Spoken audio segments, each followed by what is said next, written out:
ఆ, నిన్న వచ్చారా? సండే వచ్చారు. Okay okay, right. పిల్లల్ని ఇంటి దగ్గర పెట్టి వచ్చిన వాళ్ళ స్తోత్రం చెప్పండి. హల్లెలూయా. వాళ్ళని ఏం చేయమని పెట్టారు? అమ్మా రావాలి, తీసుకురావాలమ్మా. ఇంకో మాట చెప్పమంటారా? మనం దేవుని పనిలో ఉంటే అపవాది వాడి పనిలో ఉంటాడు. అందుకని అందరం ఒక చోట ఉంటే వాడికి దొరకం మనం. స్తోత్రం. హల్లెలూయా, హల్లెలూయా. కొంచెం కష్టంగా ఉంటుంది వెళ్ళేటప్పుడు తీసుకెళ్ళడం చిన్నపిల్లల్ని, అయినా కానీ ప్రభు సహాయం చేస్తాడు. హల్లెలూయా. సంతోషంగా ఉన్నారా? బలవంతంగా ఎవరన్నా వచ్చారా? అమ్మో ఆయన చూస్తాడయ్యా ఊరుకోడు అనుకుని ఎవరన్నా వచ్చారా? ముందుకు వచ్చి కూర్చోండి, చక్కగా క్రమంగా కూర్చోండి. అక్కడక్కడ ఇసిరేసినట్టు, గింజలు ఇసిరేసినట్టు కూర్చున్నారు.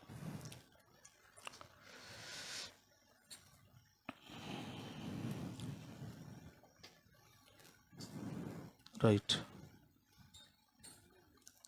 కొద్దిమంది పిల్లలకి వెనకాల కూర్చోవటం ఇష్టం. క్లాస్ రూమ్లో తెలుసా మీకు? బ్యాక్ బెంచెస్ అంటారు వాళ్ళని. ఒకటి సిగ్గు అవ్వచ్చు, ముందుంటే అన్నీ నన్ను అడుగుతాడు ఎందుకు వచ్చింది మాస్టారు. ఆయన గంటలో పడకుండా వెనకాల కూర్చుంటే అక్కడ దాకా చూపు రాదని ఒక ఆలోచన.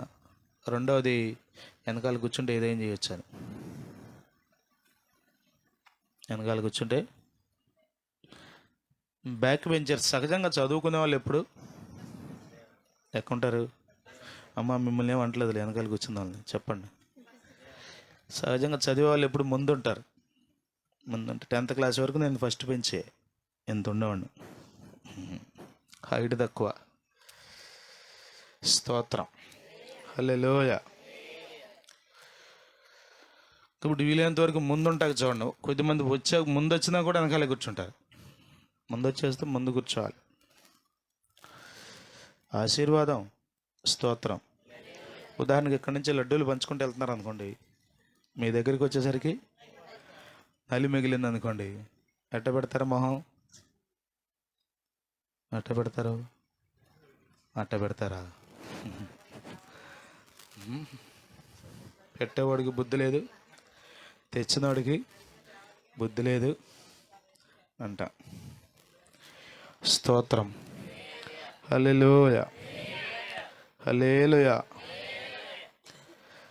ఏదేమైనా ప్రభు నమ్మదగినవాడు. స్తోత్రం.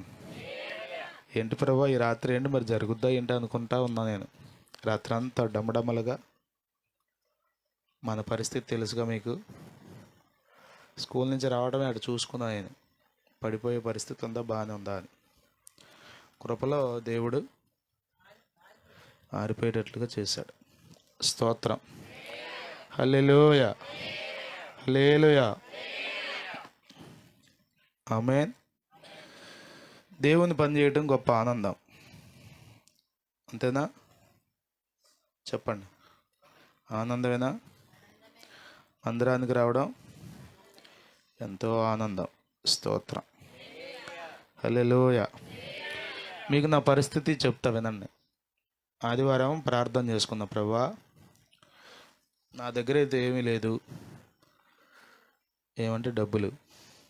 సేవకుల్ని పిలిస్తే ఉట్టి చేతులతో పంపించడానికి నాకు ఇష్టం ఉండదు, పంపొద్దన్నావు. మరి ఏంటి నాయన, నేనే ఉండనా లేకపోతే సేవకుల్ని పిలవమంటావా అనుకుంటా ఉంటే మొత్తానికి నా అకౌంట్లో డబ్బులు పడ్డట్టు మెసేజ్ వచ్చింది. స్తోత్రం చెప్పరు చూసారా? ఎవరేసారని మీ డౌట్ ఇప్పుడు. అది స్తోత్రం చెప్పట్లేదంటే అర్థం ఏంటంటే అక్కడికి వెళ్ళింది ఆలోచన. చాలా ధైర్యం వచ్చింది నాకు.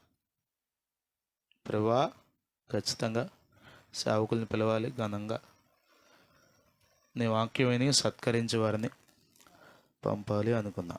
స్తోత్రం. ఆశ ఉంటే ప్రభు తీరుస్తాడు. స్తోత్రం. ప్రోత్సహించడం కూడా ఒక పరిచర్య. బాగా పాడట్లేదా? అయినా బాగానే పాడేవమ్మా, ఇది ఇట్లా సరి చేసుకుంటే చాలు అని చెప్పండి. నీ మొహం, నీ పాటలు ఎందుకు ఇందే చెప్పానా, మైకి తీసుకోవద్దని చెప్పానా, నువ్వు వినవు, చూడు మొత్తం అందరు చెవుల్లోంచి రక్తం వస్తుంది అని చెప్పావనుకో, జీవితంలో మళ్ళీ మైకి పట్టుకుంటారు వాళ్ళు. చెప్పండి. Encouragement is also a ministry. ప్రోత్సహించడం కూడా ఒక పరిచర్యలో ఒక భాగం. స్తోత్రం. హల్లెలూయా, హల్లెలూయా. పెళ్ళైన తర్వాత నన్ను జెన్నీ బాగా ప్రోత్సహించేది పాటలు పాడే విషయంలో. నాకు బాగా భయం పాటలు అంటే. అసలు ఫస్ట్ నిలబట్టమంటేనే భయం. కృపలో మెల్లమెల్లగా దేవుడు వాడుకుంటున్నాడు. ఇక తర్వాత పాటలు అంటే మరీ భయం, ఖచ్చితంగా తప్పు పాడతానని. ఖచ్చితంగా నా గొంతు పాడటానికి బాగోదని. బాగా పాడారుగా అంటుంది, మరి ఎట్ట అన్నా కానీ మొత్తానికి అట్లా అంటాం వల్ల ఇప్పుడు నేను బాగానే పాడుతున్నాను అనుకుంటున్నా. మీరు అనుకోకపోయినా. స్తోత్రం. నేనేం చెప్తున్నానంటే ప్రోత్సహించాలి. మీరు మంచి పనికి ప్రోత్సహించాలి, దేవుని పనికి. పిల్లల్ని ఏం చేయాలి, మీరు పెద్దవాళ్ళని ఏం చేయాలి, ప్రోత్సహించాలి. మీరు ప్రోత్సహిస్తూ ఉన్నారనుకోండి, వాళ్ళు కూడా దేవుని చేతిలో వాడబడతారు. హల్లెలూయా, హల్లెలూయా, హల్లెలూయా, హల్లెలూయా. కాబట్టి ఏదో హడావుడి కోసం, ఆర్భాటం కోసం, ఉబలాటం కోసం కాదు, కానీ ఒక్కొక్కరు మనం ఇంకా ఎక్కువ సమయం దేవుని సందులో గడిపితే బాగుంటుందని ఒక చిన్న ప్రయత్నం మనం ఈరోజు చేస్తున్నాం. ఈ వారం రోజులు ప్రభు కృప చూపితే మరలా అక్టోబర్లో కూడా అమ్మో అమ్మో అయ్యా ఏంటి వదిలిపెట్టరా మమ్మల్ని. జాన్ బాబు గారు 70 రోజులంట. వనస్థలిపురమా, హయత్ నగర్. 70 రోజులంట ప్రార్థన. ఎర్లీ మార్నింగ్ అంటే ఉదయమే, మధ్యాహ్నం, రాత్రి 3 పూట్ల. ఎన్ని రోజులు? మనం ఎన్ని రోజులు? 8 పూట్ల. మరి ఎందుకు అంత మొహం పెట్టారు మీరు? సంతోషంగా స్తోత్రం చెప్దాం. హల్లెలూయా. నేను మీకేం చెప్తానంటే, ఎంతోమంది పరిచర్యలు ఆనందించే వాళ్ళు ఉన్నారు. వాక్యం ఏంటంటే స్తోత్రం. హల్లెలూయా. ఒక్కొక్క ముక్క తగులుతుంటే మీకు ఎట్లా అనిపిస్తుంది? మంచి ముక్కలు తగులుతున్నాయి అనుకోండి భోజనం చేసేటప్పుడు. నేను ఎక్కడ భోజనం చేసినా నాకు ఆ చివరి ముక్క తగులుద్ది. నా పెద్ద పోరాటం ఇది. నాకు కాదు చికెన్లో చివరి ముక్క, ఇక అంత లోతుకి చెప్పలేనులే, కానీ ఖచ్చితంగా చూసేస్తున్నట్టుగా వస్తుంది అది నాకు. అసలు అది చూడటంతో వచ్చావా మొత్తానికి నా దగ్గరికి అనుకుంటా నేను. మంచి మొక్కలు పడతా ఉంటే ఎలా ఉంటుంది? స్తోత్రం. హల్లెలూయా. దేవుని మాటలు అంతకంటే గొప్పవి. బలాన్ని ఇస్తాయి, శక్తిని ఇస్తాయి. స్తోత్రం. రాత్రి వర్తమానం మీకు అర్థమైందా? బాగుందా?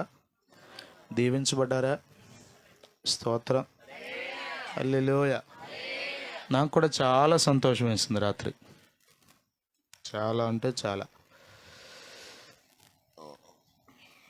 చాలా సంతోషం వేసింది. 3 రాత్రులు చక్కటి వర్తమానాలు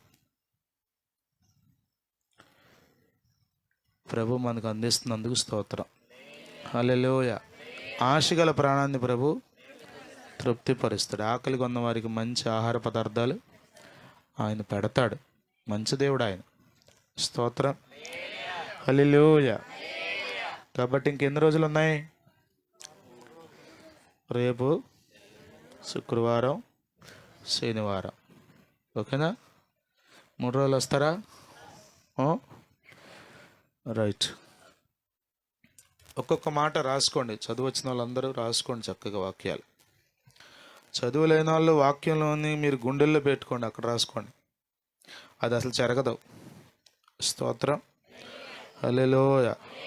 మీకు ఒకటే గుర్తు, లోకపు మాటలు ఉంటే వాక్యం ఉండదు, వాక్యం ఉంటే లోకపు మాటలు ఉండవు. ఏది కావాలో మన ఇష్టం తేల్చుకోవాలి. దైవికమైన మాటలతో మన హృదయాలు నింపుకుందాం. ఆమేన్. గట్టిగా స్తోత్రం చెప్పండి. హల్లెలూయా, హల్లెలూయా, సరే, ఈ రాత్రి కూడా అయ్యగారు వస్తారు, మరి ఇంకా రాలేదు, వస్తారు. ఈలోపు ఒక పాట విందాం. కమలాకర్ గారు వచ్చి పాట పాడతారు. అందరం కలిసి పాడి ప్రభువుని స్తుతిద్దాం. హల్లెలూయా, స్తోత్రం స్తోత్రం స్తోత్రం.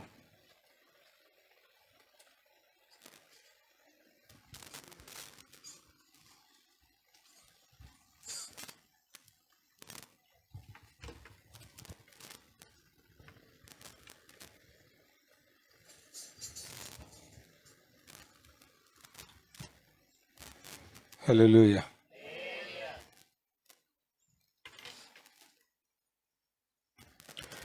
నాన్నా నీ ఇంటికి నే దూరమై ఒక నిమిషమునైన బ్రతుకలేనయా.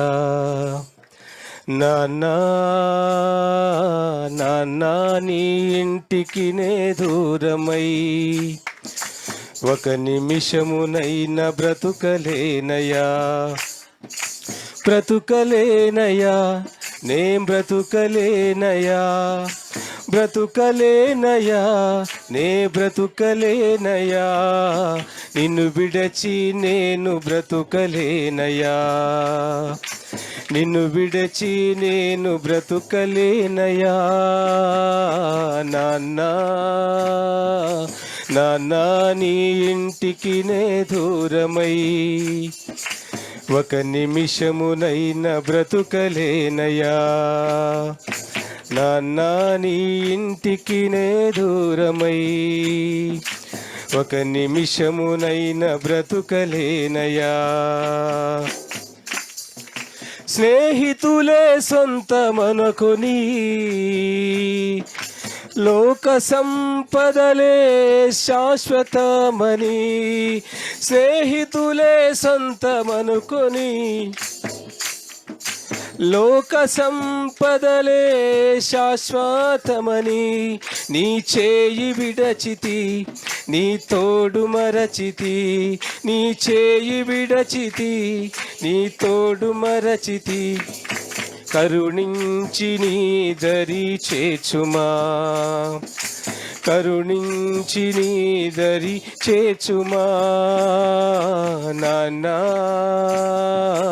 నాన్నా నీ ఇంటికి నే దూరమై ఒక నిమిషమునైన బ్రతుకలేనయా. నాన్నా నీ ఇంటికి నే దూరమై ఒక నిమిషమునైన బ్రతుకలేనయా.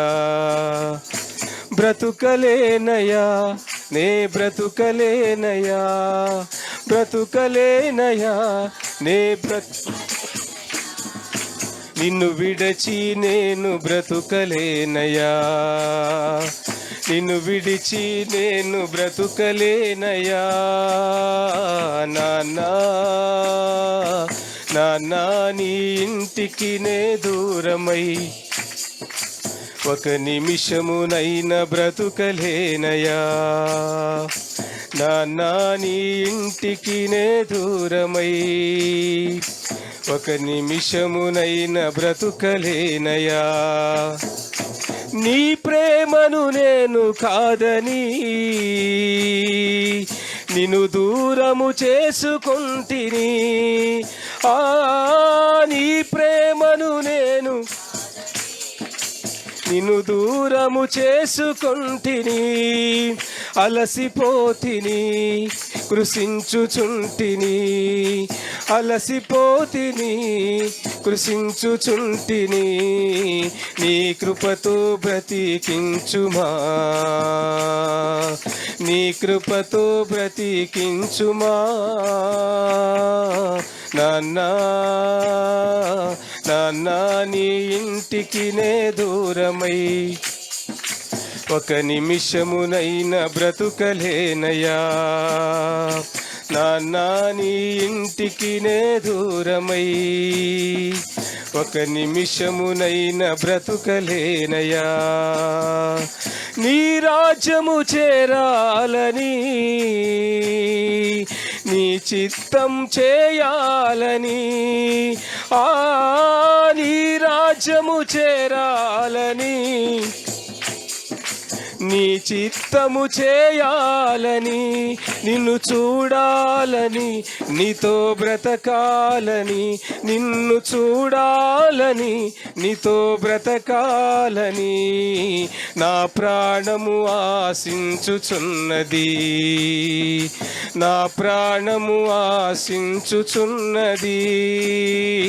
నాన్నా నాన్నా నీ ఇంటికి నే దూరమై ఒక నిమిషము అయిన బ్రతుకలేనయ్యా. నాన్నా నీ ఇంటికి నే దూరమై ఒక నిమిషమునైనా బ్రతుకలేనయ్యా, బ్రతుకలేనయ్యా, నే బ్రతుకలేనయ్యా, బ్రతుకలేనయ్యా, నే నిన్ను విడచి నేను బ్రతుకలేనయ్యా, నిన్ను విడచి నేను బ్రతుకలేనయ్యా. స్నేహితులే సొంత మనకుని, లోక సంపదలే శాశ్వతమని,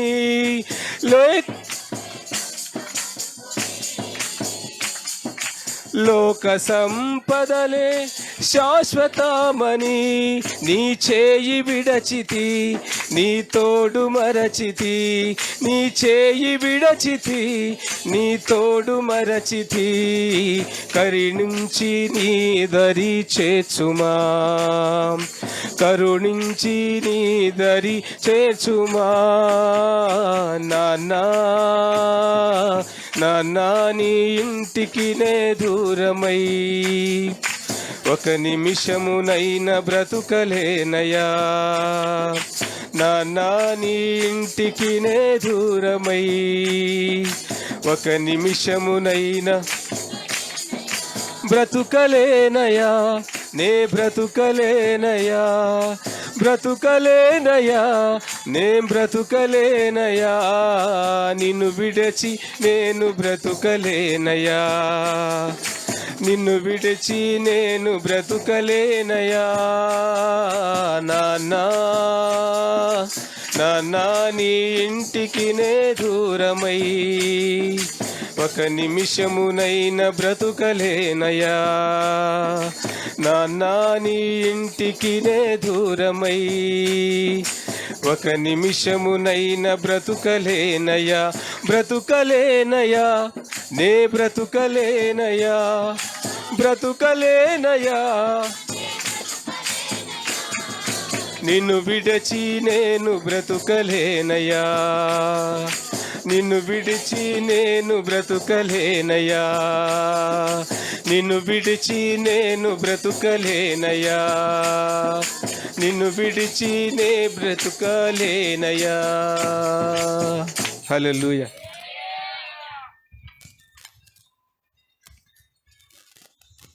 హల్లెలూయా, హల్లెలూయా. పోయినసారి క్రిస్మస్కి అనుకుంటా ఆశీర్వాద్ గారిని కూర్చోబెట్టి ఆశీర్వాదం గారు పాట పాడాడు అయ్యారు, కమలాకర్ గారు. ఆయన ఇంకా పాట ఇంకా వస్తుంది.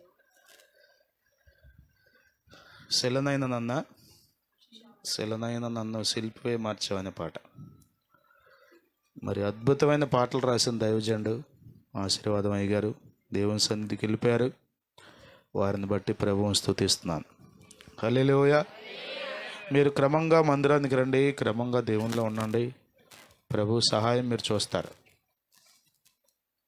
ఎట్లా పడితే అట్లా, కుదిరినప్పుడల్లా, కుదరకపోతే అట్లా కాకుండా ఒక నియమంతో, నిష్ఠతో, క్రమంతో దేవుని సన్నిధికి వస్తే ప్రభు మనందరినీ దీవిస్తాడు. ఆమేన్. అక్కడక్కడ చూస్తున్నాను నిద్రపోతున్నారు.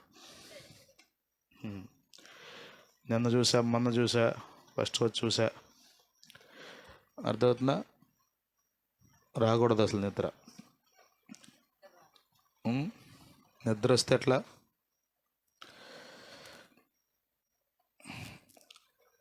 అలసిపోయి ఎప్పుడన్నా వస్తుంది ఒకసారి నిద్ర. అది శరీరం అలసట. ఊరికే 5 నిమిషాలు అటు కన్ను మూయగానే మళ్ళీ ఫ్రెష్ అయిపోతాం, ఉత్తేజం వచ్చేస్తుంది. అసలు అట్టగా అది వాక్యం మొదలెట్టగానే ఈ నా కోసమే వచ్చాడు ఈ రాత్రికి, నాకు జోల పట్టాక అన్నట్టుగా మీరు వెళ్ళిపోయారు అనుకోండి, ఇంకేముంది చెప్పండి అసలు? యేసు రక్తమే. నిద్రపోయే వాళ్ళకి వాక్యం అర్థం అవుద్దా? నిద్రపోయే వాళ్ళ వాక్యం వినగలరా? నిద్రపోయే వాళ్ళ వాక్య ప్రకారం జీవించగలరా? అసలు లేదు కదా. కాబట్టి ఎట్టి పరిస్థితుల్లో నిద్రపోమహండి. స్తోత్రం. నిద్రపోనయ్యా అని స్తోత్రం చెప్పండి. హల్లెలూయా. చూసారా చెప్పట్లేదు? హల్లెలూయా, హల్లెలూయా. ప్రభు మనందరితో మాట్లాడను గాక. రాజేష్ వచ్చి ప్రార్థన చేస్తాడు.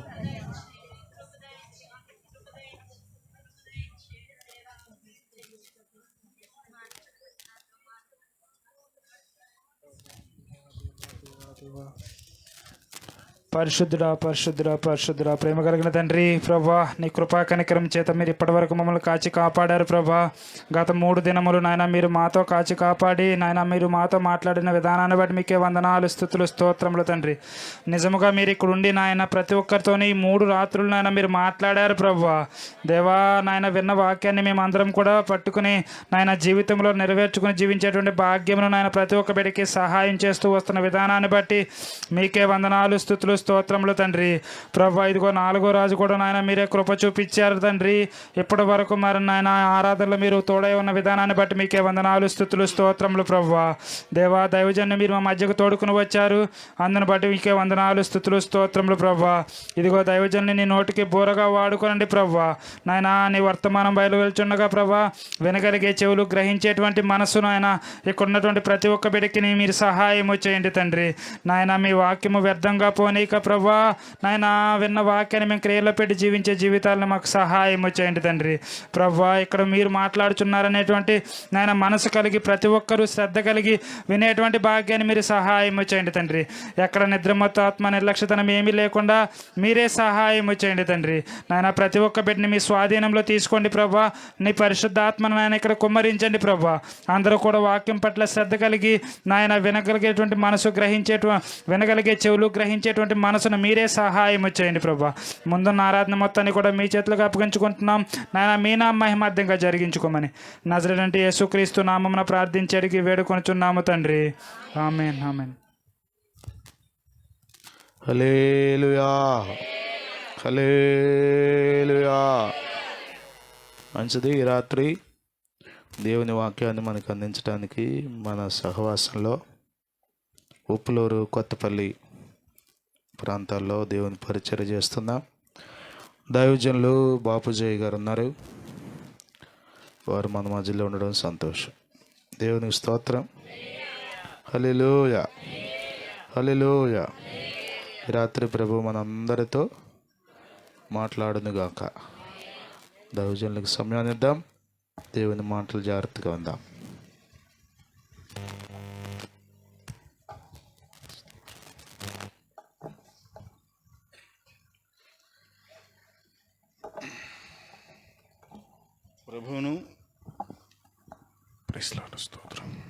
ప్రభువును మన రక్షకుడైన యేసుక్రీస్తు వారి నామంలో మీ అందరికీ నా వందనాలు. అలాగే ఈరోజు మరి ఈ విధంగా మనందరం కలుసుకోవడానికి, మరి ఇక్కడ వాక్యాన్ని అందించడానికి ఆహ్వానించినటువంటి దేవుని సేవకులు మరి కరుణాకర్ అయ్య గారికి కూడా ప్రత్యేకమైన వందనాలు.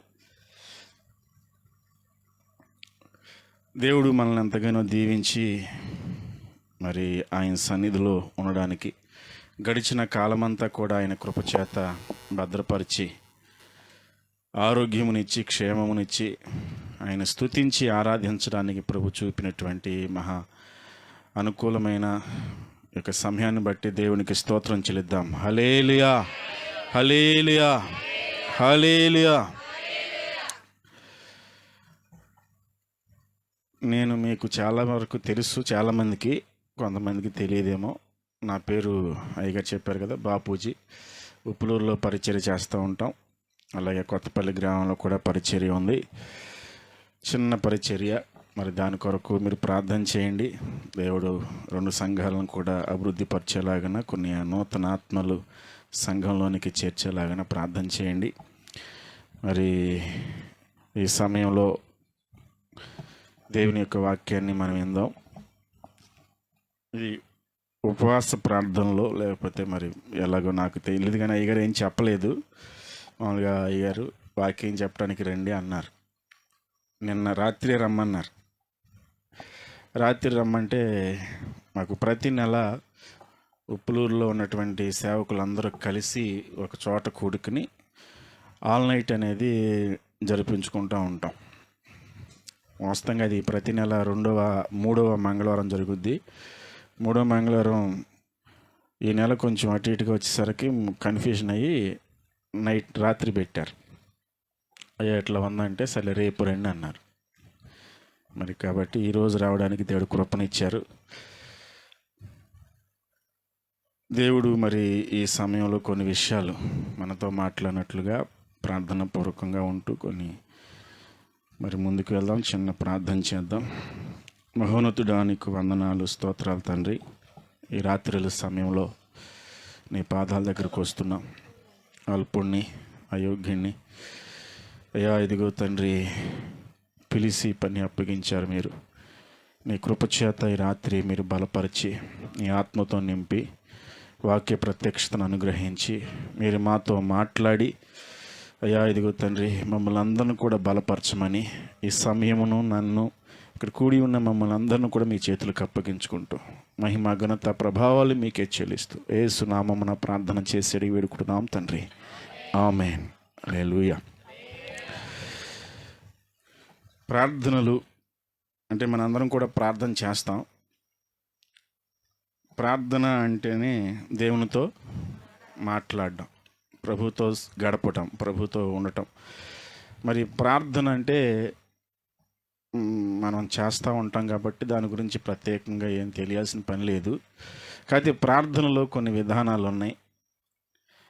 నాకు తెలిసినంతవరకు కొన్ని విషయాలు నేను ఆ విధానాల గురించి చెప్తాను. మనం లోకాసు వార్త చూసినట్లయితే 18వ అధ్యాయం 1వ వచనంలో అంటాడు కదా, విసుకక నిత్యము ప్రార్థన చేయవలెను అంటారు. విసుకక నిత్యము ప్రార్థించాలి అంటే విసుగుదల లేకుండా ప్రార్థించాలని ప్రభు మాట్లాడుతున్నారు. ఒకసారి ఆ వాక్యాన్ని చదువుకుందాం. వారు విసుకక నిత్యము ప్రార్థన చేయుచుండవలనట్టుకు ఆయన వారితో ఈ ఉపమానము చెప్పెను. దేవునికి భయపడకయు మనుషులను లక్ష్య పెట్టకయు ఉండు ఒక న్యాయాధిపతి ఒక పట్టణంలో ఉండెను. ఆ పట్టణంలో ఒక విధవరాలు ఉండెను. ఆమె అతని యొద్దకు తరచుగా వచ్చి నా ప్రతివాదికిని నాకును న్యాయము తీర్చమని అడుగుచూ వచ్చాను, కానీ అతడు కొంతకాలము ఒప్పకపోయెను. ఆ తర్వాత అతడు నేను దేవునికి భయపడకయు మనుషులను లక్ష్య పెట్టకయు ఉన్నను. ఈ విధవరాలు నన్ను తొందర పెడుచున్నది గనుక ఆమె మాటి మాటికి వచ్చి గోజాడుకున్నట్లు ఆమెకు న్యాయము తీర్తునని తనలో తాను అనుకునెను. హల్లెలూయా. ఇక్కడ ఒక విధవరాలు ఉన్నాయి. ఆమె తనకును తన ప్రతివాదికి న్యాయం కావాలని న్యాయాధిపతి దగ్గరికి వెళ్ళింది. అతనికి పేరుకు న్యాయాధిపతే కానీ అతను అన్యాయస్తుడు అని రాయబడి ఉంది. అతని గురించి చెప్తూ అతడు దేవునికి భయపడేవాడు కాదు, మనుషులను అసలు లెక్క చేసేవాడే కాదు. అయినా సరే ఆ విధవరాలంట మాటి మాటికి వెళ్ళి అడుగుతూనే ఉంది, గోజాడుతూనే ఉంది.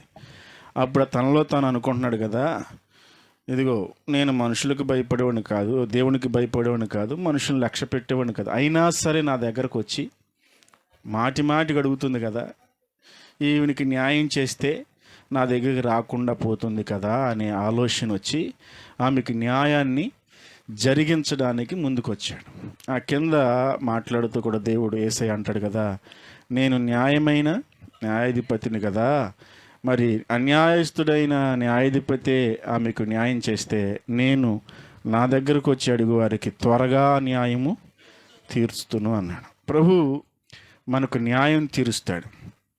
మనం అడిగేటప్పుడు విసుగుదల లేకుండా అడగాలి. మనకి చాలా సందర్భాల్లో కొన్ని విషయాలు మనతో పక్కవారితో మాట్లాడుతున్నా, లేకపోతే పక్కవారు మనతో మాట్లాడుతున్నా మనకి విసుగుదల అనేది వచ్చేస్తుంది.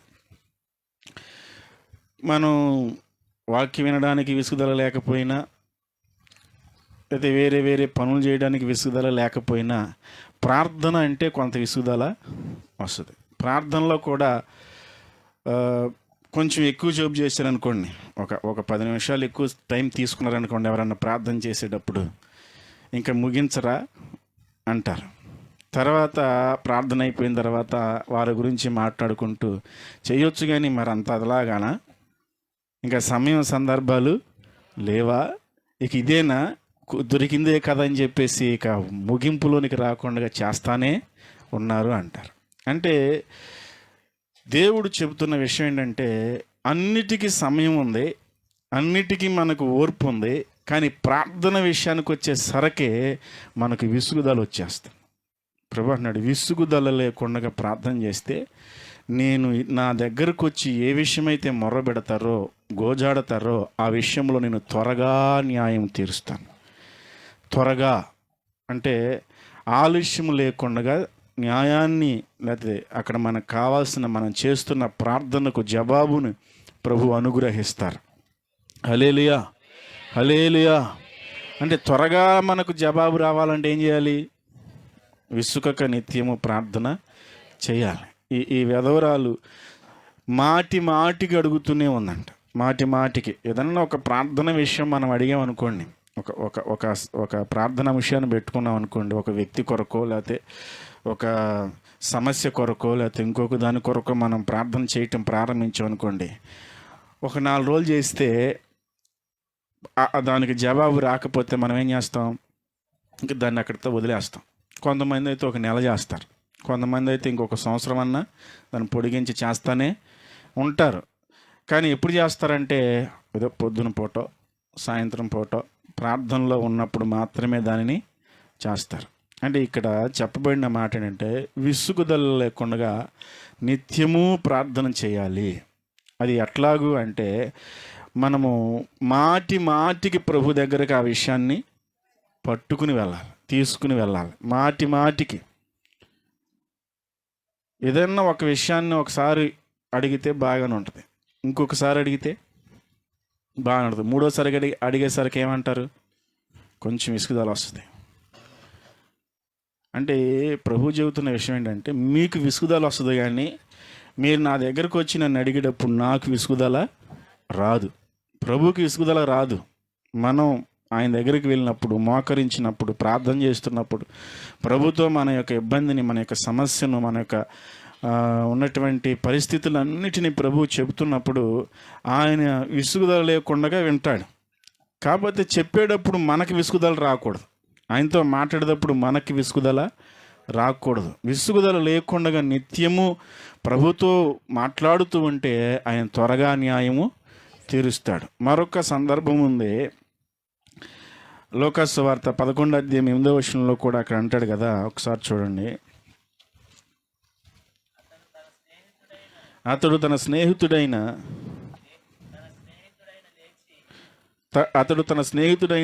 అయినందువలన లేచి ఇయ్యకపోయినను అతడు సిగ్గుమాలి మాటి మాటికి అడుగుతున్నందువలనైనను లేచి అతనికి కావాల్సినవన్నీ ఇచ్చెను. ఇక్కడ ఒక స్నేహితుడు ఉన్నాడు, అంటే 3 స్నేహితులు ఉన్నారు ఇక్కడ. ఒక స్నేహితుని దగ్గరికి ఒక అర్ధరాత్రి వేళ మరొక స్నేహితుడు దూర ప్రాంతం నుంచి ప్రయాణమై వచ్చాడంట. అతనికి పెట్టడానికి ఇతని దగ్గర ఏమీ లేనందువలన ఇతడు ఏం చేశాడంట, అతను ఆ ఊరిలో ఉన్నటువంటి మరొక స్నేహితుని దగ్గరికి వెళ్ళి, అయ్యా నా ఇంటికి అర్ధరాత్రి వేళ స్నేహితుడు వచ్చాడు, అతన్ని పెట్టడానికి నా దగ్గర ఏమీ లేవు, ఒకసారి నువ్వు తలుపు తెరిస్తే ఏం చేస్తాను, నాకు 3 రొట్టెలు ఇస్తే తీసుకుని వెళ్తాను, అతనికి పెడతాను.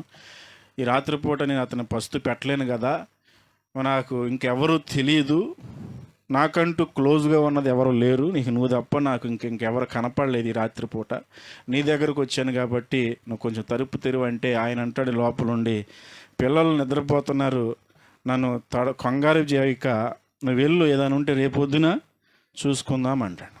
రేపు చూసుకుందాం అన్న మాటకి ఈయన ఏం చేస్తాడు, మరలా తలుపు కొట్టి మళ్ళా అడుగుతున్నాడు.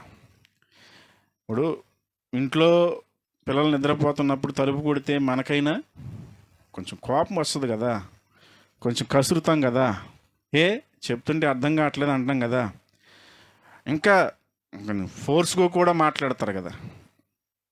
అనేక సార్లు తలుపు కొడుతున్నా అతను లోపల నుండి తలుపు తీకిపోగా ఇతను ఏమంటున్నాడు, రేపురా, ఇవాళ కాదు కానీ రేపురా చూసుకుందాం, ఈ నైట్ పూట ఇబ్బంది పెట్ట, మాకు పిల్లలు నిద్రపోతున్నారు, వాళ్ళు లేస్తే చాలా మరి తెల్లారిదాకా నిద్రపోయే పరిస్థితి ఉండదు, నువ్వు వెళ్ళు అంటే ఇతను తలుపు కొడతానే.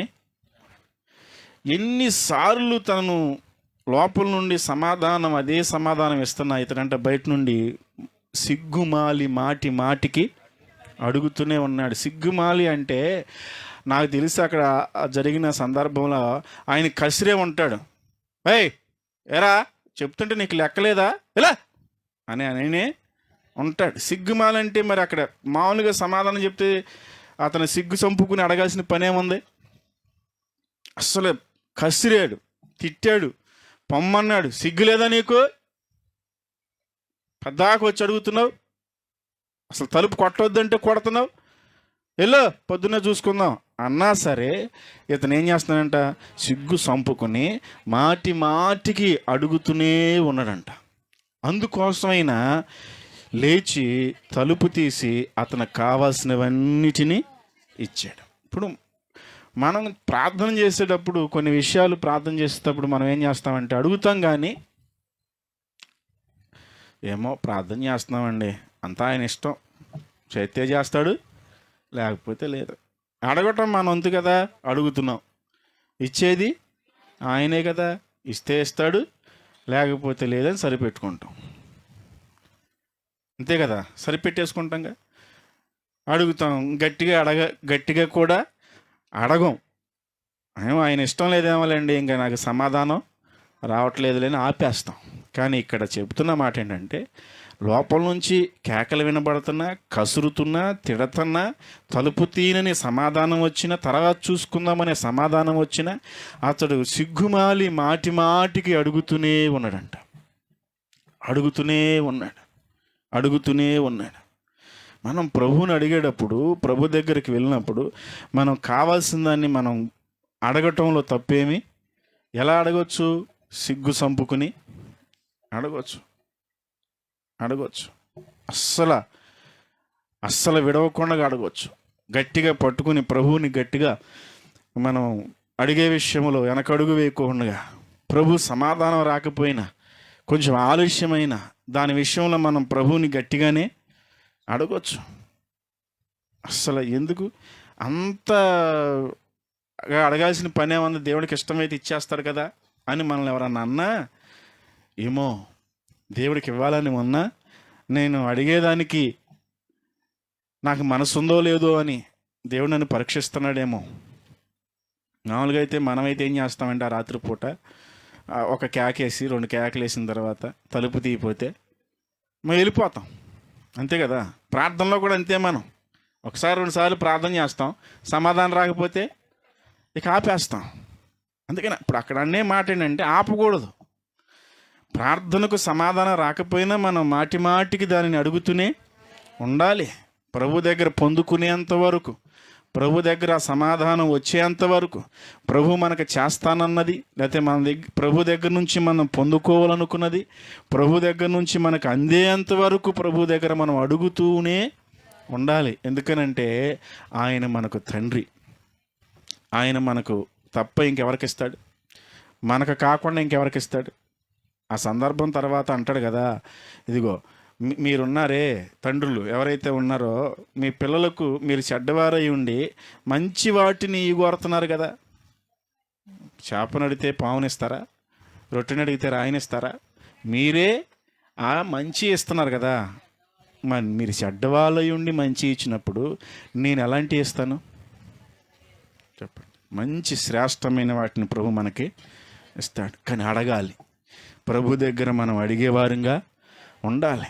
ఎలా అడగాలి అంటే విసుగుదల లేకుండా అడగాలి, విసుగుపోకుండా అడగాలి, నీరసపడిపోకుండా అడుగుతూనే ఉండాలి. ఇద్దరు, ఒకరేమో అన్యాయస్తుడైన న్యాయాధిపతి, ఈమె మాటి మాటికి వెళ్ళి అడగటాన్ని బట్టి ఆయన ఏం చేశాడంట, మనస్సును మార్చుకున్నాడు.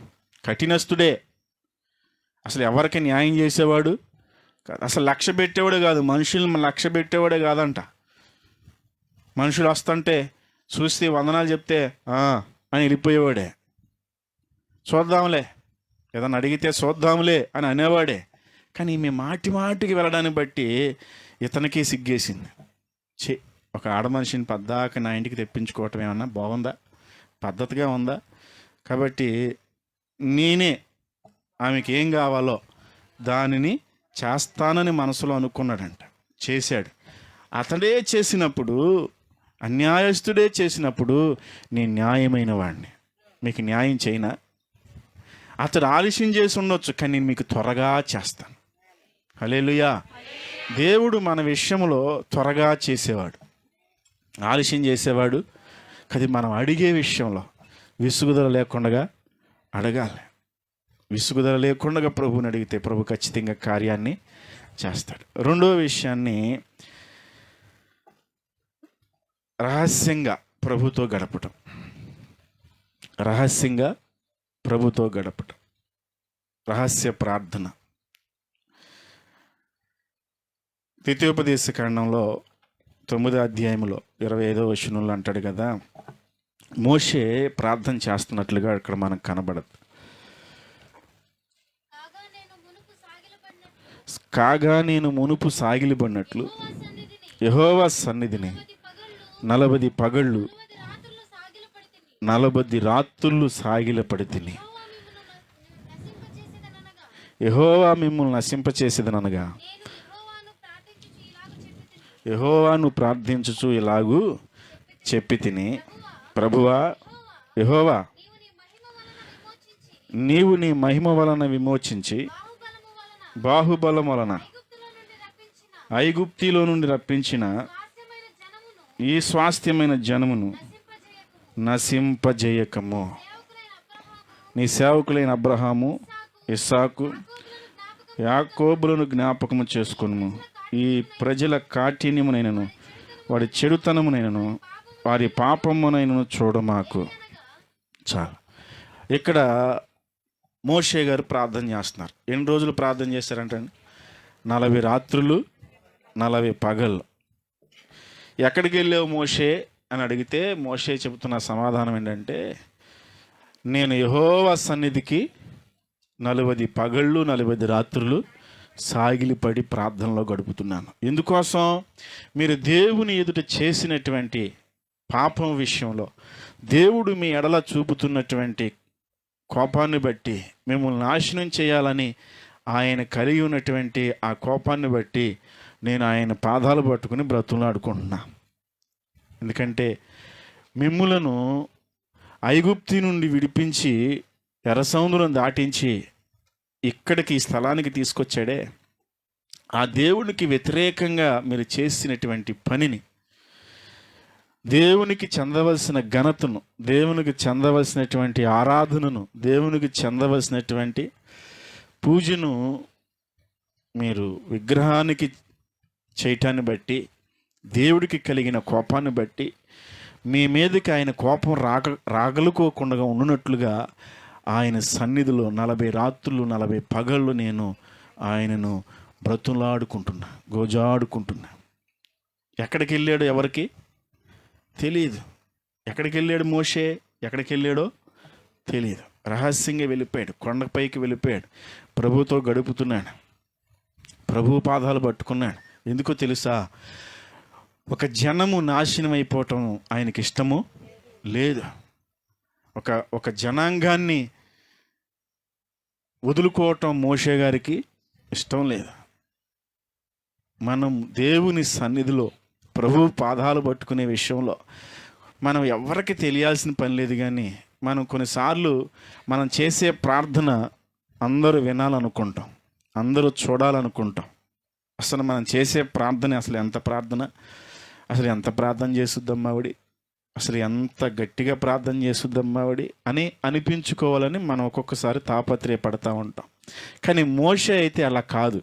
అసలు ఎక్కడికి వెళ్ళాడో, ఏం చేస్తున్నాడో, అసలు తిన్నాడో తినలేదో ఎవరికి తెలియదు. అసలు ఏమయ్యో ఇన్ని రోజులు అని అడిగితే ఆయన చెబుతున్నాడు, 40 రాత్రులు 40 పగళ్ళు మీ కొరకే ప్రార్థన చేస్తున్నా, మీ కొరకే ప్రభు పాదాలు పట్టుకున్నా, మీ కొరకే ఆయన కన్నీరు విడిచి అడుగుతున్నా, మా కొరకు ఎందుకు చేస్తున్నావు అంటే మీ మీదకి దేవుని ఉగ్రత రాకుండా ఉన్నట్లుగా ఆయన మిమ్మల్ని నాశనం చేస్తున్నాను. ఆ నాశనము చేయకుండా ఆపమని ప్రభువుని అడుగుతున్నాను. హల్లెలూయా, హల్లెలూయా. మనం చేసే ప్రార్థన నీకోసం ప్రార్థన చేస్తున్నాను మనం చెప్పాల్సిన పని లేదు. కానీ ఒక వ్యక్తి కొరకు, ఆ వ్యక్తి నరకంలోనికి వెళ్ళిపోకుండా ఉన్నట్లుగా, వారు చేసే క్రియలను బట్టి, వారు చేసే పనులను బట్టి దేవుని యొక్క ఉగ్రత వారి మీదకి రాకున్నట్లుగా మనం కన్నీరు విడిచి ప్రభు దగ్గర గడపవలసిన వారమై రహస్యంగా ప్రభుతో గడపచ్చు. ఎవరికి కనబడకుండా ప్రభుతో మనం గడిపితే ప్రభు కార్యాన్ని, అద్భుతాన్ని, మోషే చేసిన ప్రార్థన బట్టి, మోషే అడిగిన ప్రభుతో గడిపిన విధానాన్ని బట్టి ప్రభు అక్కడ కనికరించి వారిని విడిచిపెట్టారు. ప్రభు అసలు ఎవరి పేరు భూమి మీద లేకుండా చేయాలనుకున్నాడు. కానీ అక్కడ తన ఆలోచన మార్చుకుని, నేను కావాలనుకున్నది ఎవరో ఒక పక్కకి రమ్మనండి, వద్దనుకున్నది ఎవరో ఒక పక్కకి వెళ్ళమనండి అని చెప్పాడు అండి. మరి దేవుని సన్నిధిలో ఈ దినాల్లో మనం చూస్తున్నాం చాలా దేవునికి వ్యతిరేకమైన పనులు, దేవునికి వ్యతిరేకమైన క్రియలు జరుగుతూ ఉన్నాయి. లోకంలో జరుగుతున్నాయి, సంఘంలో కూడా జరుగుతున్నాయి. సన్నిధికి వస్తానే ఉంటారు, ప్రార్థనలో ఉంటానే ఉంటారు, ప్రభుతో గడుపుతూనే ఉంటారు.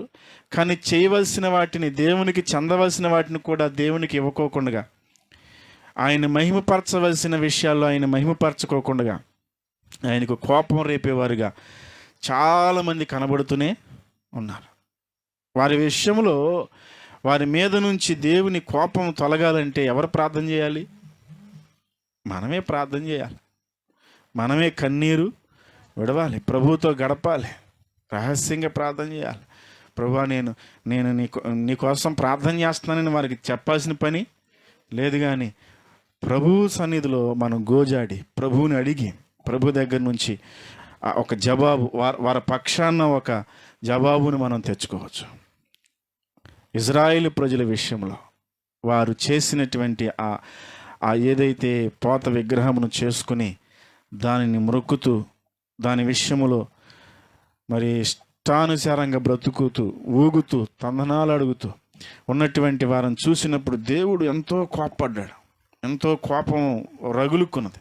ఆ సమయంలో దేవుని పక్షాన, ఆ ఇజ్రాయేలు పక్షాన మోషే చేసినటువంటి ప్రార్థన వారిని కాపాడింది, వారిని ఆ ప్రమాదం నుంచి, ఆ ఉగ్రత నుంచి తప్పించబడింది. మనం ప్రార్థన చేస్తే ఖచ్చితంగా ప్రభు కార్యము చేస్తాడు. మనం ప్రార్థన చేస్తే ప్రభు జవాబుని ఇస్తాడు. ఈ దినాల్లో నిన్నటిదాకా మనం చూసాం ఎంతో విపరీతమైనటువంటి పరిస్థితి. దాని కొరకు మనం వచ్చినప్పుడు, ఆ సందర్భం జరిగినప్పుడు, లేకపోతే ఆ సంవత్సరానికి అవి వచ్చినప్పుడు మనం ఇలా జరుగుతున్నాయి, అలా జరుగుతున్నాయి అని చెప్పుకోవటమే తప్ప మనం ఎప్పుడైనా దాని కొరకు పట్టుబట్టి ప్రార్థన చేసిన సందర్భాలు ఏమైనా ఉన్నాయా? లేవు. కొన్ని దాంట్లో ఎక్కువ మంది ఎవరుంటారు చెప్పండి? ఇప్పుడు అక్కడ తెలియనోడా? తెలుసు. కానీ వాళ్ళ మీదకి రాబోతున్న ఉగ్రతను తప్పించేది ఎవరు? వారి మీదకి రాబోతున్నటువంటి దేవుని కోపాన్ని తప్పించేది ఎవరు? వాళ్ళకి చెప్పిన అర్థం చేసుకోవట్లా. ఏమంటారంటే తెలుసా? పట్టుకోటు కోసం అండి, బతుకు తెరువు కోసం అండి, ఈ 4 రోజులే కదండి, ఇది వృత్తి అండి, మేమేమైనా చేస్తున్నామా? ఎందుకు చేయట్లా? దేవునికి చెందవలసిన ఘనతను, దేవునికి చెందవలసినటువంటి ఆ యొక్క మహిమను నువ్వు దేవునికి కాని వాటికే ఇస్తున్నప్పుడు మరి దేవుని కోపం రగులుకోదా? ఏదైనా ఇబ్బంది కలిగింది అనుకోండి, మళ్ళీ ఏమంటారు? దేవుడు చూడట్లేదండి, అసలు మేము ఎంత ప్రార్థన చేస్తామో దేవుడు మాకు ఎందుకో ఈ పరిస్థితులు తీసుకొచ్చాడు, అసలు మేము ఎంతగా దేవుడి సన్నిధిలో ఉంటామో మాకెందుకో ఇలాంటి కష్టాలు పెట్టాడు, దేవుడు చిన్న చూపు చూస్తున్నాడు అంటారు. దేవుడు చిన్న చూపు చూసేవాడా? కాదు. చాలామంది అనుకునేది ఏంటంటే దేవుడు శిక్షించేవాడు అని. శిక్షించేవాడేనండి. ఇప్పుడు పాత నిబంధనలో తండ్రి స్థానంలో ఉన్నప్పుడు ఆయన శిక్షించాడు. ఇప్పుడు ప్రభువైన యేసుక్రీస్తు వారు కుమారు స్థానంలోనికి వచ్చిన తర్వాత శిక్షించాడా? పరిశుద్ధాత్మ దేవుడు శిక్షిస్తున్నాడా? శిక్షించడో, ఆయన క్షమిస్తున్నాడు. కాకపోతే ప్రతిదానికి లెక్క ఉంటుంది. అక్కడికి వెళ్ళినాక దాని లెక్కను తేలుస్తాడు. మరి ఇక్కడ మనకు వచ్చేది ఏంటి? ఒక ఆదివారం మందిరానికి రాలేదనుకోండి, మనలో జరిగే విషయాలు. ఒక ఆదివారం మందిరానికి రాలేదనుకోండి, ఏమవుద్ది?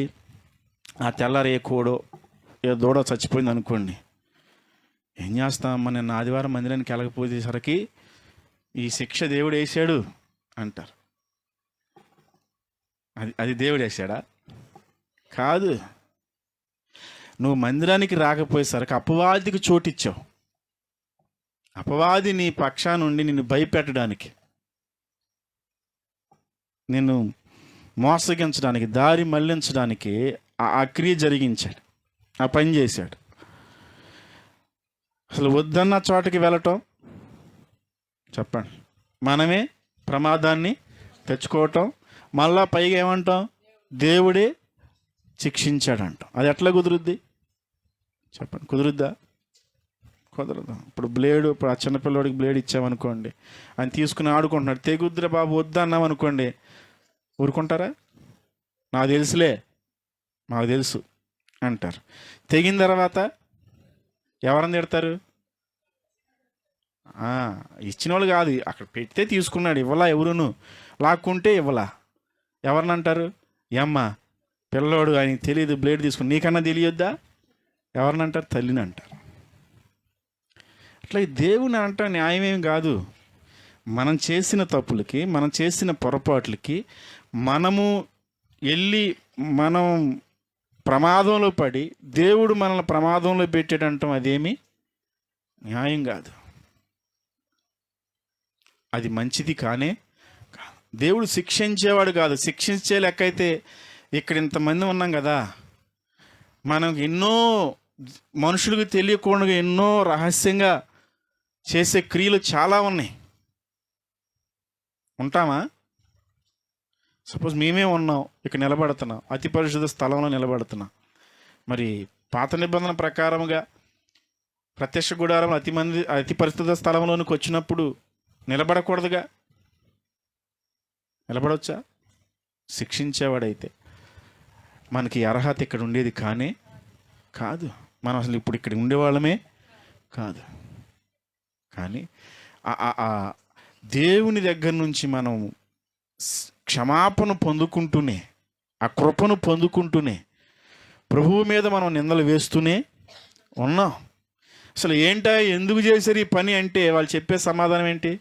మమ్మల్ని ఐగుప్తు నుండి ఇక్కడ తీసుకొచ్చిన మోషే ఏమయ్యాడో తెలియదు, మమ్మల్ని ఇక్కడ నడిపించి ఎర్ర సముద్రం చీల్చి ఇక్కడ నడిపించిన దేవుడు ఎక్కడున్నాడో తెలియదు. అంటే మన తప్పుల విషయంలో మన మీద మనం వేసుకోకుండా, నేనే తప్పు చేసినని ఒప్పుకోకుండా దేవుని మీద పడేస్తున్నాం. అలా దేవుని మీద పడేసి ఉగ్రతను తెచ్చుకునే కన్నా ప్రభు పాదాలు పట్టుకుని మీ పిల్లల విషయంలో, మీ భర్తల విషయంలో ప్రభు పాదాలు పట్టుకుని ప్రభువుని అడిగి మనమేమి ఆయన కోసం ప్రార్థన చేస్తానని చెప్పాల్సిన పని. ఇప్పుడు సపోజ్ ఒక ఆయన బాగా తాగేస్తున్నాడు అనుకోండి, ఆయన కొరకు మనం ప్రార్థన చేస్తున్నాం అనుకోండి, నీ కోసం ప్రార్థన చేస్తున్నాలే అంటే ఎలా ఉంటుంది? ఆయన ఇంకా ఎక్కువ చేస్తాడు. ప్రభు సన్నిధిలో పెడితే ప్రభువే మారుస్తాడు. హల్లెలూయా, హల్లెలూయా. మా నాయనమ్మ ఉంది, మా నాయనమ్మ నన్ను పెంచిన తల్లి. మా నాన్న లేడు, నాకు 8 నెలల వయసులో మా నాన్న చనిపోయాడు. 11వ నెల వచ్చేసరికి సంవత్సరం లోపే మా అమ్మ కూడా నన్ను విడిచిపెట్టి వెళ్ళిపోయింది. ఉంది, బతికే ఉంది ఆవిడ, అప్పుడప్పుడు వస్తూ ఉంటుంది, నేను కూడా వెళ్తూ ఉంటా. వెళ్ళిపోయింది. తాత నాయనమ్మల దగ్గర నేను పెరిగా. మొట్టమొదటిగా మా కుటుంబంలో మా నాయనమ్మే ప్రభువుని నమ్ముకుంది. మా తాత ఆంజనేయ స్వామి భక్తుడు, వీరబ్రహ్మం గారి భక్తుడు. అయితే మా కుటుంబంలో మా నాయనమ్మ ప్రభువుని నమ్ముకున్నప్పుడు మా తాతకి అది నచ్చక ప్రార్థన చేస్తూ ఊరుకునేవాడు కాదు, కొట్టేవాడు. ఆయన లేనప్పుడు, ఆయన బయటికి వెళ్ళిపోయినప్పుడు ఇంట్లో కూర్చుని ఉపవాసం ఉండి ప్రార్థన చేసుకుంటూ ఉండేది. ఆయన లేడు కదా, ఆయన కొరకు ప్రార్థన చేసేది. మా నాన్నోళ్ళు ఒక 5, మా మేనత్త ఒక ఆవిడ, మొత్తం 6 సంతానం ఆవిడకి. పిల్లల కోసం ప్రార్థన చేస్తూ ఉన్నది. పిల్లలు ఎవరి పనులు కాళ్ళకి వెళ్ళిపోతే ఎవరు లేరు అనుకుని ప్రార్థన చేస్తే ఈలోపు మా నాన్న లేకపోతే మా పెదనాన్నోళ్ళు, మా బాబాయ్ ఎవరో ఒకళ్ళు వచ్చేవాళ్ళు, చూసేవాళ్ళు. సాయంత్రం మా తాత వచ్చేసరికి వెళ్ళి అమ్మ ప్రార్థన చేసింది నాన్న అని చెప్పేసేవాళ్ళు. ఆయన వస్తానే పుల్లుగా తాగేసి వచ్చేవాడు. మాకన్నీ కొబ్బరి చెట్లు ఎక్కువ, మట్ట దొరికితే మట్ట, దగ్గరలో కర్ర ఉంటే కర్ర, రోకలు ఉంటే రోకలు, కత్తిపేట ఉంటే కత్తిపేట, ఏది అందుబాటులో ఉంటే దాన్ని పట్టుకుని కొట్టేవాడు. ఆవిడకి తెలియకుండా వస్తేనేమో దెబ్బలు తినేది.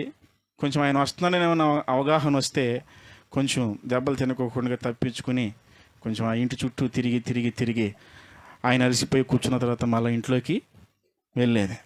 అలా జరిగితే ఇప్పుడు ఎంతమంది ఉంటారు?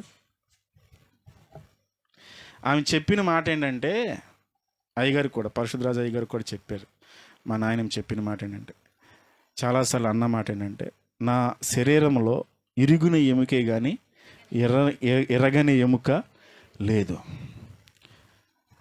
అలా చేసి ప్రార్థన చేసి, అలా దాక్కుని ప్రార్థన చేసి బాప్తీసం తీసుకోవడానికి కూడా ఆయన పర్మిషన్ లేదు. ఆయన ఏమి నేను బాప్తీసం తీసుకుంటున్నాను మరేంటి అని అడగల. ఆవిడ బాప్తీసం తీసుకున్న సంగతి ఆయనకి తెలియదు. ఆయన ఆదివారం ఎక్కడికైనా వెళ్ళిపోతే మందిరానికి వెళ్ళేది. ఆయన ఇంట్లో ఉంటే ఇంట్లోనే ఉండేది. మొదటి ఆదివారం మాత్రం ప్రభు బాలు ఇచ్చేటప్పుడు మాత్రం ఆయన కనబడకుండా ఏదో వంక చెప్పి మెల్లిగా వెళ్ళి దానిలో పాలు పంపులు పొందుకుని వచ్చేది. అలా ప్రార్థన చేయగా అనేక సార్లు దేవుడు మాట్లాడిన విషయాలు ఆయనకి చెప్పగా ఒక రోజున ఆయనకి మారు మనసు వచ్చింది.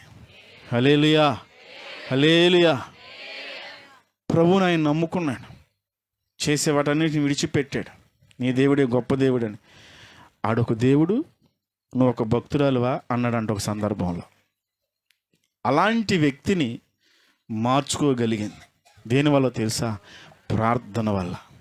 ప్రార్థన చేసి. ఎలాంటి ప్రార్థన?